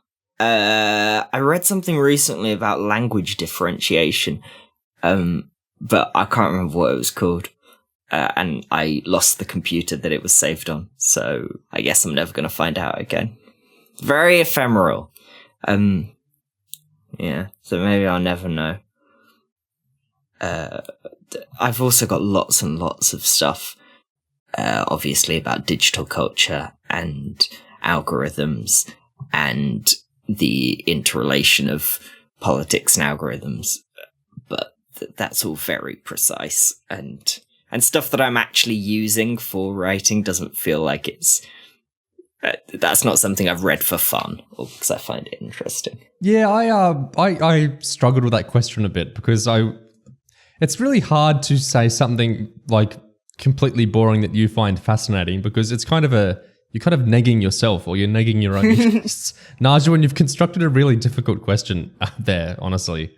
It's one Gig avoided and I think I danced around. So we appreciate you being forthcoming here, Oliver. I'm also I'm an embarrassingly big fan of David Graeber. I love to bits, which is more generally books than articles. But the original Bullshit Jobs article, mwah, mwah, one of the best pieces of sort of political literature for people who are generally just slightly curious. If you're trying to get people into slightly more academic stuff, everyone in the world relates to having to do lots of menial and unimportant work that really doesn't need to exist. So I recommend that. Go and read Bullshit Jobs. It's good. Let's move on to a different... Well, this isn't a question, but it's something Oliver should hear. So this is from Roaches on YouTube. That's not a disparaging name. That is their own chosen username, and we like it. Roaches with a Z. Roaches with a Z. Roaches with a Z says, I'm getting Linda with a Y vibes here by how we're characterizing them. Roaches, your lovely comment, which Oliver should hear, was your Doctor Who discussions... I don't mean Roaches. I'm in Roaches' voice now. Roaches says, your Doctor Who discussions, as well as in Giga and Oliver's blogs, has helped to keep me interested in the show, even when it's not at its best. Oh, well, thank you. That means a lot. I found it really interesting because I pretty much started writing in an era I didn't like very much. And it was very much a way for me to keep engaging with something that I wasn't loving. I bounced off Series 12 pretty hard. So I gave myself the task of, writing a couple of thousand words on every episode because it's a show I love. There's got to be stuff I appreciate in it. And so I had the same experience, and it was a lot of the same motive for me is keeping attached to something that I was threatening to fall away from and fall out of love with. So I'm glad it's helped other people do the same. You were braver than I. I didn't even bother trying to cover Series 12 episode by episode because I'm just like, I can't do this shit. So yeah, big respect to the fact you actually bothered. Yeah, I didn't bother with Flux though. I think everyone's only got one series episode by episode analysis in them. By email, Lauren says, this is not like a random string. This is part of a larger message Lauren sent, but this bit of it is, and I loved Oliver's recent Extremis video so much. Thank you. I've got so much lovely feedback about that. I'm glad that people have enjoyed, because it's ridiculous. Let's be frank. It's a stupid thing to have spent so much time on. And it's for an incredibly niche audience. But I'm really glad that people have enjoyed it so much. And I've got lots of lovely messages. And it means a lot. I'll put the next two question statements kind of together. The first is from Roaches again. Roaches says, will more amazing video essays like Oliver's be featured on the Who Cares channel? I would love to see other members of the channel give their own analysis of Doctor Who in video essay form. And then on YouTube, a frequent listener, Raven Woods, says, and also, I second the person who asked if you guys are planning to do more video essays like Oliver just put out.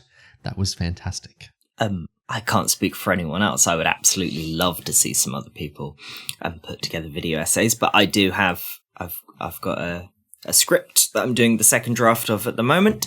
And in terms of getting other people to contribute to those as well, the script that I'm drafting right now, as in before we started recording and also after we finish recording, will include work from a previous Who Cares contributor. Yes. Not one here right now, but I can imagine who it is. Not one of these two, but someone else has pitched in a section, and it's really cool. And we're doing some interesting stuff with the idea of co-authorship in that kind of format. Could you give us any cryptic clues about what the topic of this new script might be? Keep an eye out for something in the corner of your eye. Hold on, no wait, I've got a better one. The topic will scare you so bad that you won't sleep anymore. Okay, I'll accept that. Thank you. I'm sure that doesn't give anything away. But it's coming along really well. I'm quite excited by it. I think it's more focused than the last one. Whether that's a good thing or not, who knows? It should also be shorter. I don't want to edit something else that's 40 minutes long. Your tantalizing answer there doth murder sleep. We can't wait to see what you're referencing exactly. It could be any episode. It could be any topic. Who knows? As for how I can answer first of all, the roaches and the ravens, we'll be happy to hear that exclusive from Oliver there. As to will other people be doing anything, I hope this will actually eventuate. There's something someone that's not me is writing that I might adapt into a video. So I hope that all culminates. That is kind of being worked on right now. So hopefully that'll happen. It's not to do with Doctor Who, but it is to do with Moffat. And so that should be interesting if that culminates. Cool. Also, I'm excited for that. It should be good though. How much do I want to... Well, the thing is, actually, I years ago had a whole big video essay written and planned out, and I'd started putting together, and then I got... scope creep is the wrong word. It was too big, and it kept getting outdated because I kept working on it, more stuff kept happening, and then I kept getting more anxious about... it felt too summative of an unfinished era, and so there was a big one I abandoned a couple of years ago, although every now and again I cannibalize a bit of it out into something else. But there's stuff coming from me at some point as well, so that'll also happen. Not with my face like the lovely Oliver employed, but yeah, with my editing. This is very exciting. First time I'm hearing about any of this. It's also stuff like the tragedy of Yaz is just sort of round the corner from a video essay. It's functionally a video essay with a slightly different format. I went more sort of theatric, theatre kid kind of video, but it's in the same ballpark. I think they're more closely related than not. Some people care about these semantics a lot. I saw I was shown some response over the Yaz thing where there was like evaluation of it as this fails as an X because it does X, or this fails, this succeeds as a Y because it does Y, and I don't really promote it as any like specific thing. It just kind of came out, and in the description I just said this is looking at Yaz through different stuff. But I remember like this completely succeeds as a thing or this fails as a thing. I don't really like to I don't know what I would call it. It was just what it was. Yeah, a good comparison I saw was that someone likened it to like a legal deposition where they have a huge amount of evidence and everyone goes through it in court and bit by bit by bit. And it's the same with the commentaries. I think it is sort of like that, but more relaxing than that because it's a lovely group of terribly intelligent Doctor Who fans discussing all the clips. I really dig that. I mean, to me that's what I like about the podcast so much is that it's because when you're doing episode by episode analysis, most of the time it's going to be the same. You're looking at what's in the episode and what bits of the episode work. But when we do those more sort of thematic analyses, like the commentaries, like Gig said, when it starts to stray more towards, especially near the way you structure things, and bring in evidence from across different bits of media and different interviews and such, it feels a lot closer to the video essay stuff, which is also why I thought it would be a good fit for this channel instead of, plunking it somewhere else. Yes. Because that sort of in-depth focus is very much part of the brand. Yeah, I think that melded really well. I think the most essay-ish things we've done so far are the debates, because they have like largely pre-written sort of scripted content in some of the arguments. I guess they have brevity in comparison to like some of the discursive podcasts. So those are the closest-ish things I would think right now. But yeah, semantics are always fun. And I did see you got a question about the debate episodes from somebody handsome. I was going to bring that up later. I'll bring that one up right now. Okay, so from yourself, Oliver, you commented, long-time listener, first-time caller, what are you two's favourite specific examples of TV doing stuff film can't?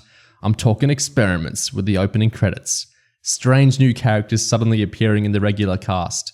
Everything looking like it's neatly wrapped up with 3 episodes left in the series. That sort of thing. Love the pod. You should ask Oliver onto one of those debate episodes. They'd bite an ear off. Yeah, absolutely. Do a debate with us sometimes. Those are my favorite thing I've done with the channel. So I'd love to bring you on one of those. Absolutely. Also, one of the debate regulars has kind of vanished recently. So to fill that void, I think it would be good if Oliver came in. He's just stuck in the sodding time vortex. He's all right. Yeah, we should do that. That would be great. Awesome. I'd love to, yeah.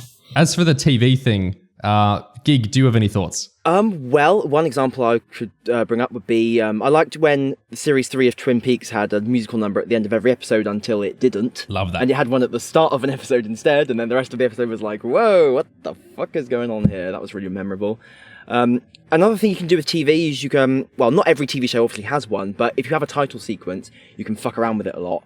Like, especially if you've got maybe a song or something, or things that the audience expects to happen in the title sequence, which are then changed or varied every episode, or maybe at some point during the episode you'll reprise the title sequence, but a character will have been replaced and something will be very strange. Like the recent series of Don't Hug Me, I'm Scared on Channel 4 does that at one point. Another completely separate thing, Inside Number 9 did like a live episode, which sort of like a Halloween special, where there were like technical difficulties supposedly partway through.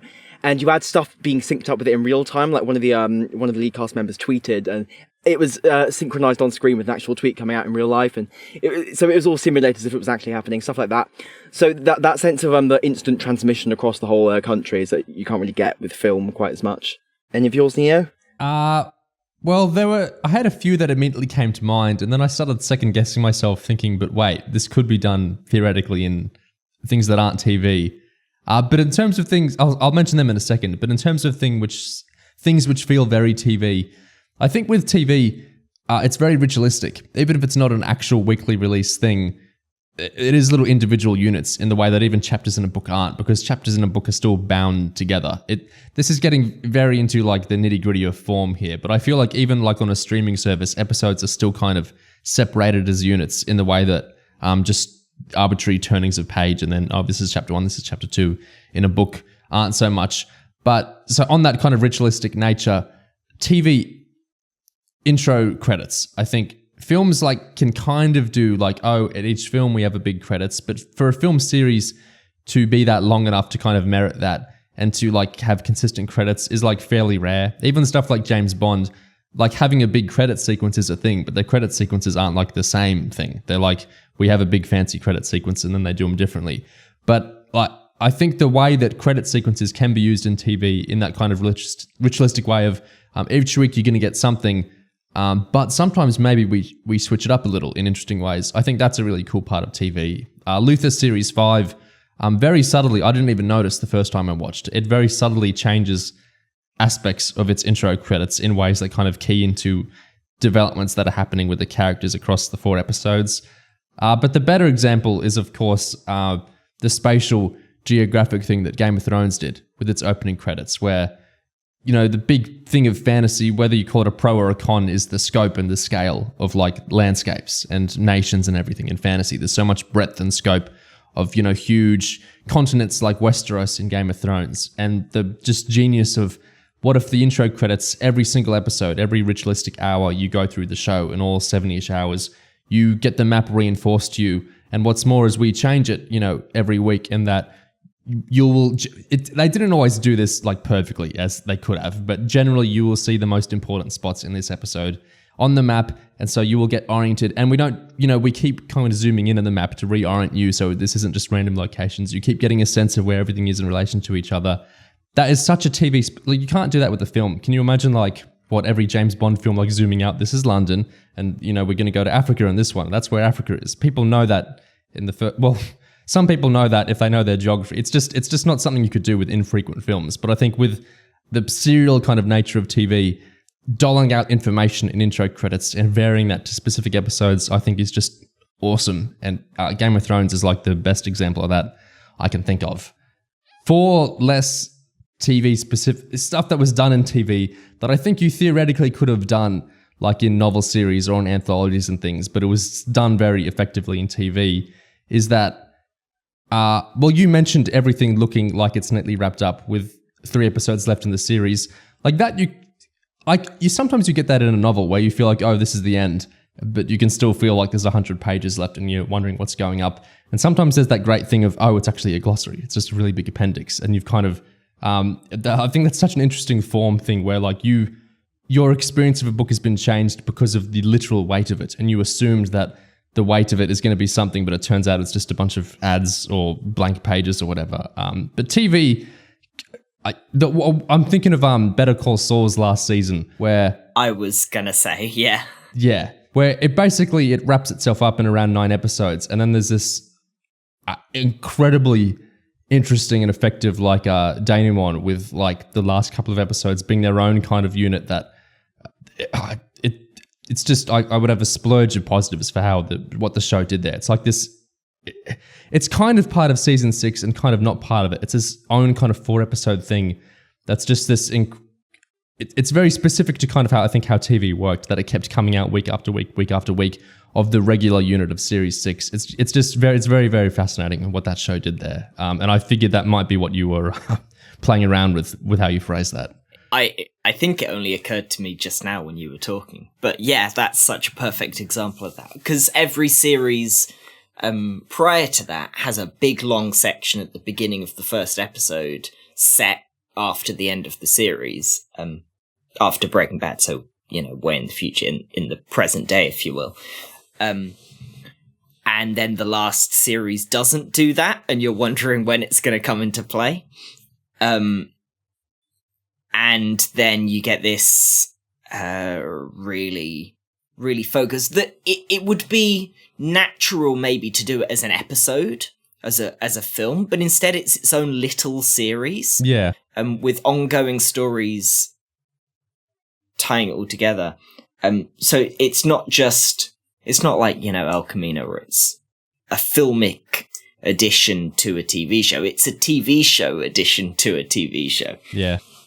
With all the same rituals that you're talking about. Obviously, the opening titles change. Stuff like that. Yeah, they did too, yeah. And unlike El Camino, it's really good too. Yeah. El Camino was okay. It was alright. I don't mind it. It was an episode of Breaking Bad. Another example that came to mind is one of my very favourite bits of TV ever, which is... not only is it specific to TV, it's specific to streaming TV. It's specific to web video, I think, which was the original version, not the crappy remix thing, the original version of Arrested Development Season 4, which was this kind of anthological... There was kind of an idea, it didn't fully bear out in the final product, but kind of this idea of you could almost play this on shuffle this season, because the idea was basically every episode would be you see one character's point of view of the couple of years that season was covering, and all the episodes intersect with each other, and it's like this ridiculously heightened version of brick jokes where like something will come up and you won't even realize it's a setup to a joke in like the first episode, which covers a certain character, and then like 12 episodes later, when we're covering a different character story over that time period, something you didn't realize was a seeded joke will bear fruit as a gag in that later episode. And just the kind of anthological, specifically utilizing web video nature of that season of TV felt really specific to TV to me. Because I mean, I guess in like an anthology book, you could kind of do what Arrested Development Season 4, the original version, was doing, in that you're setting up a bunch of jokes or storylines people don't realize are jokes that are being set up and then later paying them off. But I think the way it used actors made it feel pretty specific to TV. It's almost a Tristram Shandy kind of thing that season of TV was doing. And there's no way you could do that in a film. That's just... Yeah. I think if you tried to take all the episodes of that season and put them one after the other, end to end, and say, oh, it's a film now, it would be shit. I think the fact that they're separate episodes individually, the individual units is kind of the whole point of it. Yeah. And my other example was the Twin Peaks credits, which Gig brought up. Feels also worth mentioning cucumber, banana, and that interrelationship, naturally very TV. Yeah, and the fact that one of the episodes of Cucumber is like this whole self-contained story unto itself, almost. And the interrelation there, it's not just one, it's the interrelation of two different TV shows, both doing TV things in different ways. It's neat. I like. I guess this next thing probably... It would have existed in a sense with like serials, like old Dickens or Dostoevsky serials in magazines or whatever. Like, we now see them as novels, but were released as serials back in the day. But also just the general like community around the release of TV, I think isn't something that's replicated in novels, which are, if they're part of a series, they're released years out, or films, which are released even further years out often. I think the kind of way that TV's, you have this kind of elastic season unit, which might last for 8 weeks, but it's built up of individual episode units, which are their own, unless you're certain types of streaming shows, they are their own sort of thing. Then you get the next one the next week, and then there exists this period of discourse in that interim week. I love that. It's one of the reasons I love TV. I just think that's a really fantastic way of kind of an art form working and kind of the social engagement around it working. I just love that. It's one of the things I love about TV. Yeah, that week, the in-between space. Yeah. Especially how that plays into cliffhangers and narratives. If we're touching on Doctor Who, you've got the whole Moffat thing of ending on an immediate cliffhanger, and then you pick up next week and it's been, like a week for the characters. So you've got that lovely mirroring of how the audience perceive the cliffhanger in the narrative itself, which I dig. I think that's really cool. Yeah. Oh, and you've got all the, you were talking about liveness. TV so often pulls on, what's happening right now, the opening episode of Years and Years. Yeah.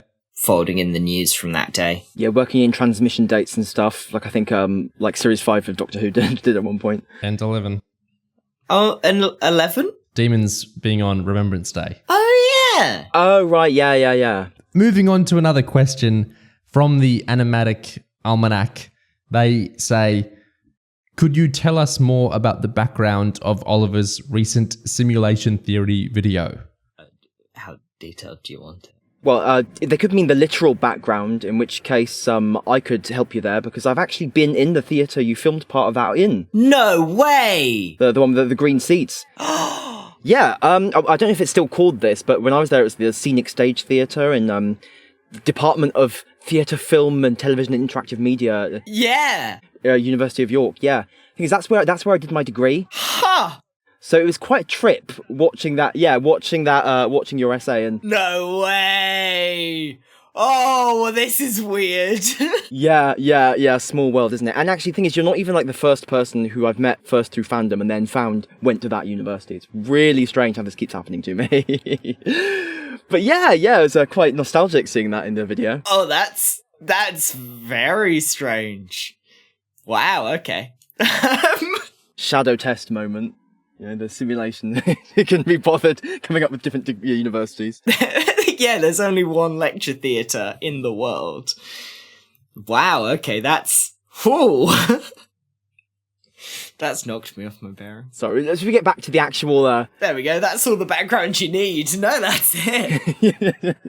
Maybe to rephrase that question, what perhaps... where did it start? Where did the idea to do an video essay like this come from, maybe? Would that be more of a useful framing of it? Yeah, so I've written lots of essays on my blog, and honestly, the seed of it was someone going, hey, this essay would make a good video essay, you should make a video essay. And because I'm a doormat, and I do what people tell me to, I started thinking about making a video essay. And my first thought was that if I was doing video essays, I wanted to do something more focused on the form, to do something that was related to screens, and screen media and sort of digital culture. And I'd been thinking about Extremis for a long time. And I think its relationship to those other 2 episodes is really interesting. So I already had some notes on those stories, and I've, in my research, done lots of reading around the topic anyway. So March last year, I wrote a script, gave it a few drafts, and then very slowly in my weekends and time off after, my work day, I would film scenes when I could, do little sections and then edit them together. And it took the best part of a year to put together, because I was doing it very slowly and very inefficiently. And then I offered it to Neo. He was very excited. Like I said, I wanted to put it somewhere that had an audience of people who cared about the sort of high effort, research focused analysis stuff, and who wouldn't be off put by a bit of weird format play.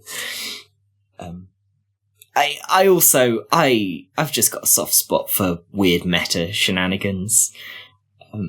Like you can probably guess from the question I asked. I like that stuff a lot, and I wanted to have a go. And I write short films. I've got script credits on a handful of short films, so I know how to use the short film format. So I was playing around with those ideas, playing around with my analysis, and I mushed all my skills together into one big ball. And some people seem to have liked it, so that's quite good. The next question, I don't have a good segue for this one. It's just different. The next question is from Amy. Hi, Amy. Who asks, can you discuss and compare how Rose and Clara handle regeneration and dealing with a new doctor?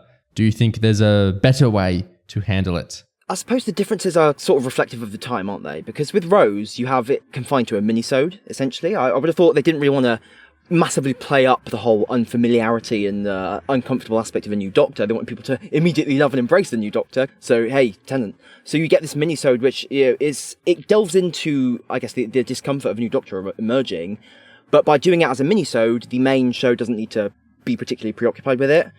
Whereas, I guess, with Clara and Deep Breath, you have the new Doctor's first episode is preoccupied to a great degree with Clara's feeling of disquiet and unease, that and estrangement from this new man. And I guess over 9 years, a show gets more self-reflective, doesn't it? So I think it's natural that you get to that point in the show's lifetime, you're going to think, okay, well, let's actually delve into this properly. Let's make this the thrust. We're not worried about scaring people away at this stage. Yeah, absolutely. It feels like the Clara with Clara's version, you get her really up to date on what regeneration is just beforehand, which sort of lines up with the fact that the audience at this point get it. It's not the first time round anymore. We know what a regeneration is. So you can take it from a slightly different angle, and you get the more, I guess, moral approach. But ultimately, it's the story of a friend changing, right? And there's lots of ways to approach that. On the second half of that question, I'd be really interested in some really different approaches to regeneration, especially if, say, a companion had their own experience with changing everything about their life. So it was more of a familiar hand-in-hand thing, and the companion helped the Doctor through it rather than being shaken and frightened by the thing. I think that would be an interesting direction to take it. Yeah, I like that idea. Often the Doctor is just sort of thrown into this maelstrom without anyone really helping them or looking out for them. They have to just try and, deal with their own shit, and possibly their companion freaking out on them, on the world being about to end, and all that stuff. And often the episode is more interested in the companion's emotional arc, if there's a new companion, or even if the old one is continuing. So yeah, I like the idea of it being more the case of how do you care for a Doctor who's just regenerated, and what challenges might that pose? Yeah. Your best friend's gone through... Well, that's what I love so much about the phone call scene at the end of Deep Breath, is it reframes it as the Doctor's just gone through the hardest shit, right? And he needs his friend. He needs his best friend to hold his hand through it. Taking that sort of angle in the future, I think, would be cool. I also want to draw attention to the reason they do the Clara one the way they do. I think the fact that she has a huge problem, sort of not quite defined or expressed problem, but she has a vague kind of problem with 12, is that I think it's to do with the arc that Clara goes on, like, as a character throughout the rest of Series 8, and what Moffat's trying to kind of create of her with her character in that arc. Because we've set up previously that Clara is a bit of a control freak, right? She needs to be able to manage things. She needs to be able to know, like, and control the things going on in her life. So her best friend suddenly regenerating, becoming this new random incarnation, that is naturally gonna bother her. It's gonna really, really irritate the part of her that feels like she needs to be the master of her domain, I suppose. And also, 12, as we see in Deep Breath at one point, he is more inclined to kind of leave her in the lurch and rely on her to fend for herself. Like that bit where she gets left behind with all the horrible robots, and he does come for her in the end, but she has that moment of doubt when it genuinely seems like, will he actually just ditch me here? And of course in Kill the Moon he actually does. And that's the beginning of the Doctor turning Clara into the Doctor in a way, which we ultimately see borne out over the remaining 2 series. So I think a lot of what we see with Clara, it's not just a case of how do we do a regeneration episode differently, it was also to a big extent setting up the future of Clara as well. As is format, that relationship, especially through a regeneration, is going to be a kind of proxy for the audience, which you see especially in Clara's version of it, where you've got this real twinge of discomfort with the age change, which from the audience's perspective is the biggest thing about the change, the Doctor having been a roguish young man several times over now, and that being the whole format of the revival, and then suddenly that to be a big change. Of course it matters to Clara, but it also has to matter to Clara because it matters to the audience, not least in a slightly ugly, superficial way. So you're always going to have a degree of proxy going on there. And I imagine that as the audience's relationship to the show continues to change, the way that it's going to look on screen will continue to change as well. Yeah, in light of that little speech that Clara gets in Deep Breath, where she's sort of indignantly separating herself from someone who would judge the Doctor for looking old, and she goes back, oh, I could flirt with the mountain range. How dare you decide that I'm turned by pretty faces and stuff. And you get almost the flip side of it, where Vastra sort of elaborates to Clara that the Doctor's youthful appearance is kind of a mask that has now dropped. So I guess that's how Moffat is trying to use the age stuff in a way that actually makes it a character thing, rather basically turn it around in a way that's productive, I suppose. On YouTube, Narjawin asks, anybody but especially Oliver, why has nobody written a Doctor Who universe story that involves Adorno trying to go back in time, maybe, and kill people integral to the invention of jazz? Free real estate. Not that I'm encouraging rent-seeking behavior. Narjawin is referring to cultural critic Adorno's controversial comments on jazz music. I've not actually read on jazz. Hands up. I find it funny. I also imagine Adorno, famous anti-capitalist, would have higher priorities than actually murdering jazz. I have a slight concern that if you read a story about going back in time to kill people integral to the invention of jazz, it might get a bit racially charged, as a media outlet put it. I don't know. Is it a Diary of River Song story that does Kafka? Yeah. It wasn't great, but I really like that idea of leaning into the philosophy of slightly bizarre creatives and letting that philosophy sort of take over the story. I would just do Kafka again. Give me Doctor, I'll do I'll do a whole Kafka episode. It'll be great. But I do dig that idea of taking a philosopher, for example, and taking one of their philosophical ideals and bearing that all the way through and sort of doing it as an episode, taking an episode to look at an actual philosophical idea, rather than, just meeting a philosopher and fighting some Slovene, which is what Doctor Who tends towards. Whether it would be good TV, who knows? Yeah, I suppose it's not a coincidence that in terms of celebrity historicals that actually delve into or let the celebrity in question inform the form of the episode and the structure of it a bit.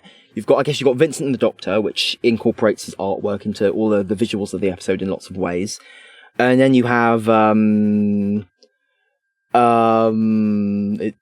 is that it? Well, I suppose maybe Tesla in some ways. You've got themes like surrounding Tesla that are kind of keyed into that episode and the monster in that episode. But it's not a. I mean, so okay, you've got an artist and an inventor, and I guess in some ways, I guess maybe it's to do with the kind of celeb that you're kind of introducing here. Like maybe Unicorn in the Wasp by a certain writer who will not be named. Tries to incorporate some kind of superficial whodunit elements to an episode about Agatha Christie. Yeah. Again, she's an author, another kind of artist. Yeah, so I guess a philosopher is like an extension of that sort of creative, like someone who has an imaginative world that can be adapted into the episode in the way that maybe a politician doesn't. Interesting, though, that one of the big politicians who has been in the show is sort of the inverse of this, in that Let's Kill Hitler isn't about one of Hitler's ideas. Well, it is by sort of tangential connection, but it's more about an idea that happens to be about Hitler. Yeah. It's about, the Hitler thought experiment. So it's using an actual historical person, but a hypothetical philosophical version of that person, which is interesting. And sort of related to what Vincent does, in that the big question of Vincent is, can we fix him? Right. I don't know. It's interesting. I think we should probably just move away from celebrity historicals. But if we're going to keep doing them, then a more interesting version I would really be up for. Nia, do you disagree? Do you want to do lots more celebrity historicals? I love historicals of any stripe. They're my favourites. I think Demons really gave me a taste. I want more stuff like that. Yeah, the anti-celebrity historical. A historical that's more about the setting and like the events is a really good route to go, I think. And the celebrity aspect kind of distorts it in some ways. My other thought would be that Ada Lovelace and Noor Inayat Khan are in a story sort of about computers and spying, and sort of about how computers spy on us, sort of a bit if you squint and maybe not. But their ideas are in the episode, even if they don't bear out in the way that they should. I want to repeat one that Gig and I went through earlier. It's actually a mission mash of 3 questions, really. Basically just asking, we've already heard your favourite Doctor Who universe and non-Doctor Who universe things, but what are your favourite Classic Who things? And what are your favourite, like Doctor Who but not Doctor Who, like Doctor Who extended universe sorts of things. Classic. Like faction paradox sort of things? Yeah, that sort of thing. Stuff that's Doctor Who but not Doctor Who. What are your favourites in both those fields? Is things episodes or? I think anything would count. Well, I suppose, should we say products, like pieces of work as Nigel put it, right? So that could be, do you have a top 3 Classic Who stories or anything like that? Like a vague sort of field of those? Yes. Well, okay, I'll swing for some. So, okay, I rewatched Logopolis recently after hating it as a kid. I really didn't like it when I was little. And I think it's fab. Whoops, I think it's great. I think that whole season really works. I don't like any of the questy seasons. But when a season of Classic Who ends up really focusing on an idea, you've got this sort of clearer, almost fractal structure looking at this theme where the series itself has a big idea and each story looks at that idea in a slightly different way, and each episode of each of those stories then takes it in a slightly different direction. That unity of the sort of parity of meaning from the smallest level up to the highest in seasons like that one really, really tickle me. The last 2 seasons of Classic are very much the same in that you've got these central themes related to the Doctor-Companion relationship especially, and how they bear out slightly differently in each episode. I am a massive and unapologetic Ghostlight fan. Me and Chris Chibnall would chat endlessly about Ghostlight. Love Ghostlight. If he ever bought me a drink. I really like Edge of Destruction. Yes, I love that one as well. Oh, good. Generally, I'm a little bit non-fussed about season 1. I quite like all of 100,000 BC, which is what it's called. Sorry. And I don't like the Daleks at all. And then, Missing, and I like the Aztecs. But Edge of Destruction is easily my favourite of that. The way that those stories focus in on the characters in a way that lots of the arcs around them get slightly lost, lose sight of what's so interesting about these people and the situation they're in. What was the next bit of that question? Favorite EU book or audio or spin-off booky thing, show thing, Doctor Who thing that's not Doctor Who? Dracula. That kind of counts, yeah, sure. It's canon. It's got Clara in it. I was flicking back through the Book of the War after having read it a couple of years ago. I really dig it. Really dig the structure. Really dig the whole thing about it. And the idea of strategic reincarnation, love it to bits. The idea that you can be recruited for a cause in one life, die, be reincarnated in a different time period that is controlled by the enemy. Not the enemy, but the enemy in a war. And the idea that reincarnation could be utilized to slip behind enemy lines. Love to pieces. The whole idea of, of making a crap movie successful by retroactively making it a remake of an existing movie by going back in time and producing an original film that this is a remake of. Great. Excellent. Fantastic stuff. So I guess the Book of the War, maybe. Cool choice. I've not read yet. This town will never let us go. You should get on that. It's very good. Ooh, is it? Okay. Well, maybe I'll read it next then. We have some late Q&A questions in from Erased via email. Erased says, "Hey everyone, loved all the Chibnall commentaries on the episode-by-episode basis, and having read a lot of the individual blogs of speakers on the podcast and hearing stray opinions here and there, wondering if there's any chance for podcasts on past individual episodes of the Moffat era. Would love to hear those curious Series 9 takes, discussions on quote-unquote Clara Who, and how the show handles her ending, Moffat's quote-unquote fairy tale endings for companions in general, Amy's trauma through the episodes, the handling of Bill as a black queer companion, etc., etc." That's the first thing Erased emailed in.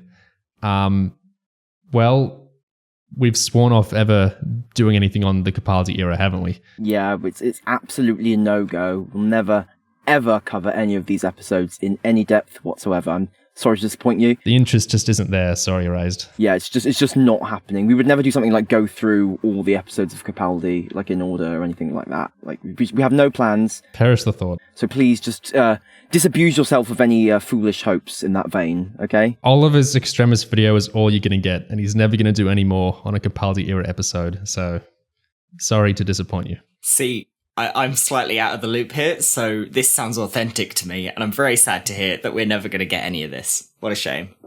Can you confirm that you'll also never touch on that era any more than you already have? Well, I guess I've got to scrap the work in progress then. But you're in charge, so I'll bin it. Erased, Of course, we're joking. Yes, everything you want will happen eventually.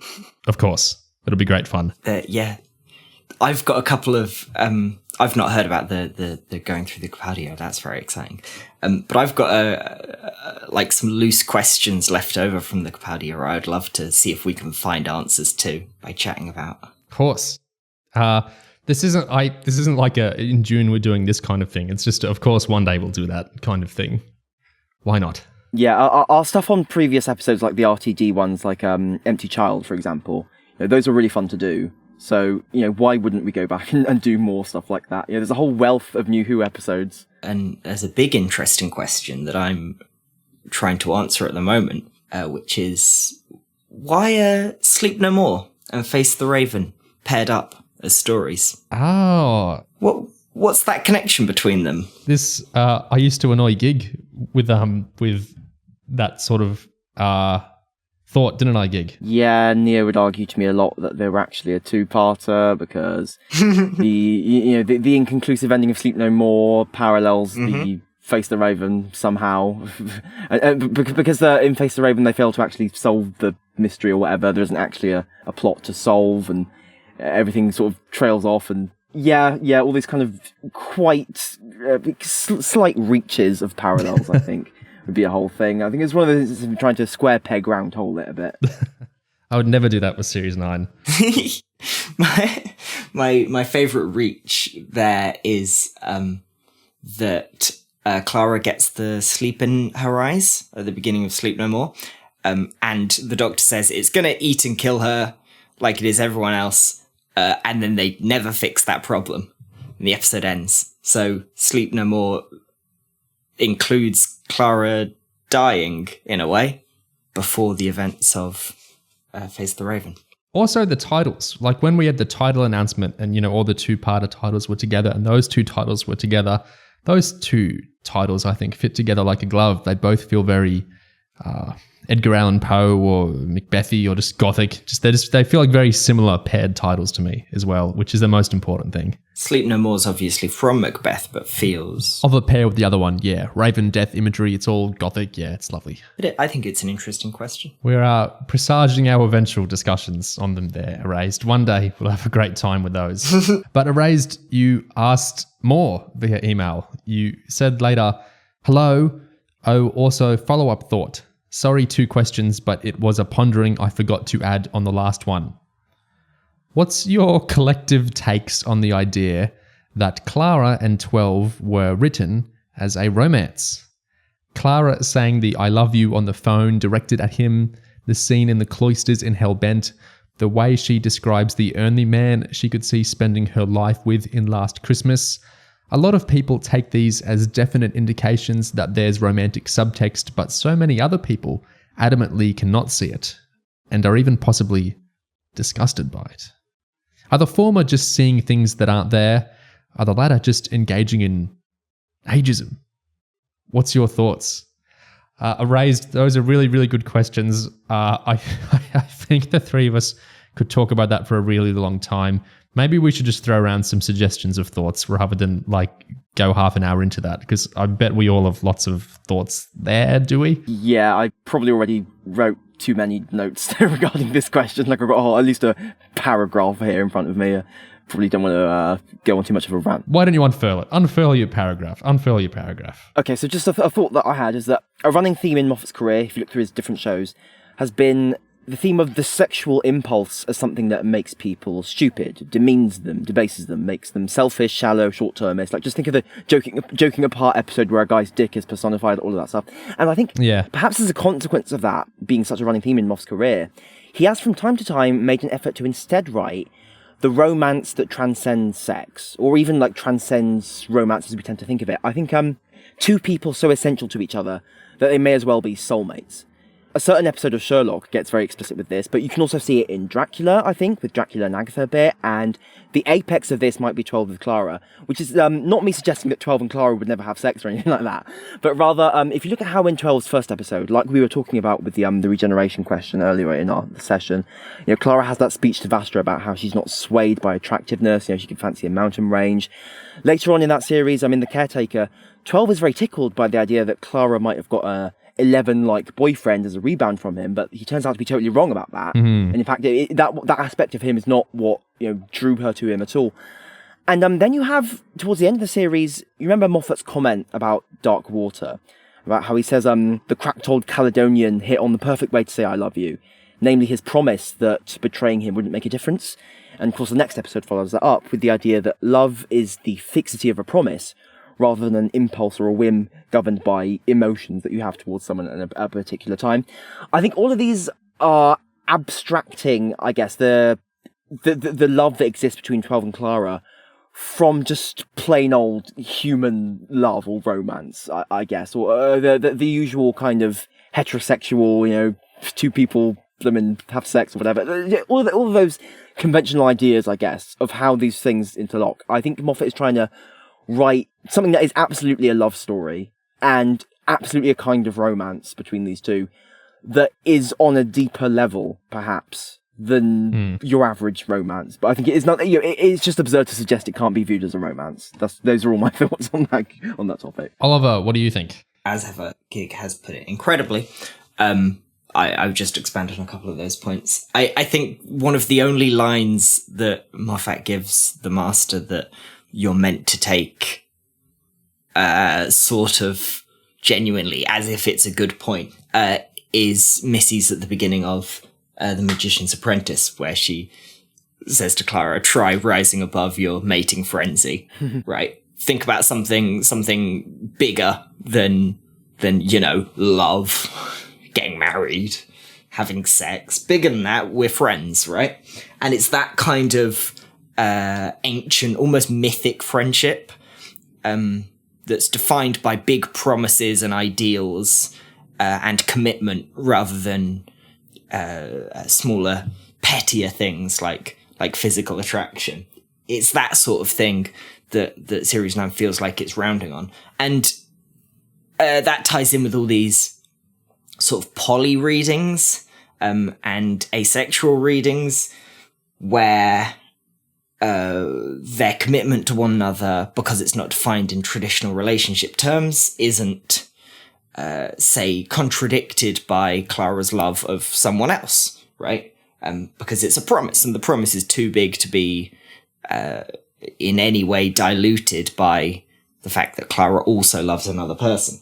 And I think the Dracula point's very good. And I'd also bring in Time Traveler's Wife, both of which have the idea, it's the hybrid, right? It's the idea that these two people are so bound to one another, they are so committed to living their lives in relationship to one another, that they essentially become one person, right? They're causally linked to each other, in the same way that Clara's the first companion who influences the Doctor's childhood, right? Yeah. Who makes the Doctor the person we know they are with time travel in the same way the Doctor does for all his companions in the Moffat era. So they make each other. They are built around each other. And the third episode of Dracula has very physical, kind of literal coming together, kind of being one, not really in a sexual way exactly, but in our bodies are literally mixing together kind of way as well. Yeah, yeah. And that sort of more knotty, complicated symbiosis feels like it's a bigger question than just, a sexual romance in the traditional way. That's both great answers from both of you. The thing I would add is, at least in my experience and like people I know and whatnot, I think especially the longer you live or the more people you meet and the more connections you make and the more relationships of every stripe you have, I think classes like friendship and romance and enmity kind of feel reductive for some of the relationships people are just inevitably going to have through their life. And what I mean by that is, I hope this doesn't sound like a cop-out answer, because it's not trying to be at all. If you put a gun to my head and you said, are Clara and the Doctor romantic or platonic, I'd say romantic, if you forced me to be binary about it. But I think especially Moffat's like in his 60s now, and I think plenty of people will eventually have sorts of relationships in their lives where you ask, is this person your friend or your enemy? You can't really answer because it's not that simple. There's not there's not actually a simple answer to that question. And I think there are things people might have which they won't be able to answer. Is this platonic or this is romantic? Is it one of them? Is it neither? Is it both? Is it something different again? I think Clara and the 12th Doctor's relationship is one of those deeper, stranger relationships you might develop over the course of your life. And I think because it lacks a lot of the features that are very like simplistic understandings of romantic relationships, like physical touch or sexual affection or whatever, that it can be harder, especially for some viewers, maybe for younger viewers, some of them, to like square what is this exactly. But I think just throughout your life, you will have some kind of unclassifiable relationships, a lot of people. And I think that's kind of what that is. It's one of those adulty, hard to categorize big loves, big relationships, is how I would see that one. Yeah, totally agree. I also want to classify, I want to clarify as well, these were all fantastic questions. Our sarcasm at the top was just because these were so clearly excellent questions to us, and it was so clearly stuff that we all love engaging with. That's why we all just had such big thoughts on it there. That come from a place of enjoyment of how good your questions were. So we would love to talk about these episodes even more eventually. Absolutely. There is one other one I want to chase up right now. This is via email from M. I feel like I'm at the end of a Luther movie with an address like that. Anyway, M says, what are your thoughts on the idea of Doctor Who doing an anthology episode similar to the format of The Simpsons' Treehouse of Horror, where the regular cast would portray different characters in a series of short stories? Yeah, I mean, I'm never going to say no to formal experiments. I mean, yeah, like, same, absolutely. I'm up for any formal experiments. I feel there are actually two ideas there. One of which is the, anthology, okay, short stories in an episode. And another of which is having the regular cast, to what extent Doctor Who has one, it's just a Doctor and companion really, isn't it? Playing different characters. And I wonder, because that would mean something that would be different from an anthology where the Doctor and the companion are in multiple stories. Because if you're having them play different characters, then that's something completely different. So I think those are two distinct ideas, but, I'd be up for any of them. I'm really not picky. We definitely talked about the Zagreus cast handling at some point, and I think I have fused about it a bit. So yeah, I love using Doctor actors in different ways, and I think the actors tend to really like it as well. It's just really fun in general. So yeah, I love that idea. Look at how many different characters Jenna Coleman got to play on the show. Yeah, just imagine they could all do that. Or even Capaldi, he got 3. Oh, yeah. But some would say even among his own series, he got more than 1. But I would very much disagree with them. The production issue is that a Doctor Who is already ridiculously expensive to make as a TV show episode by episode.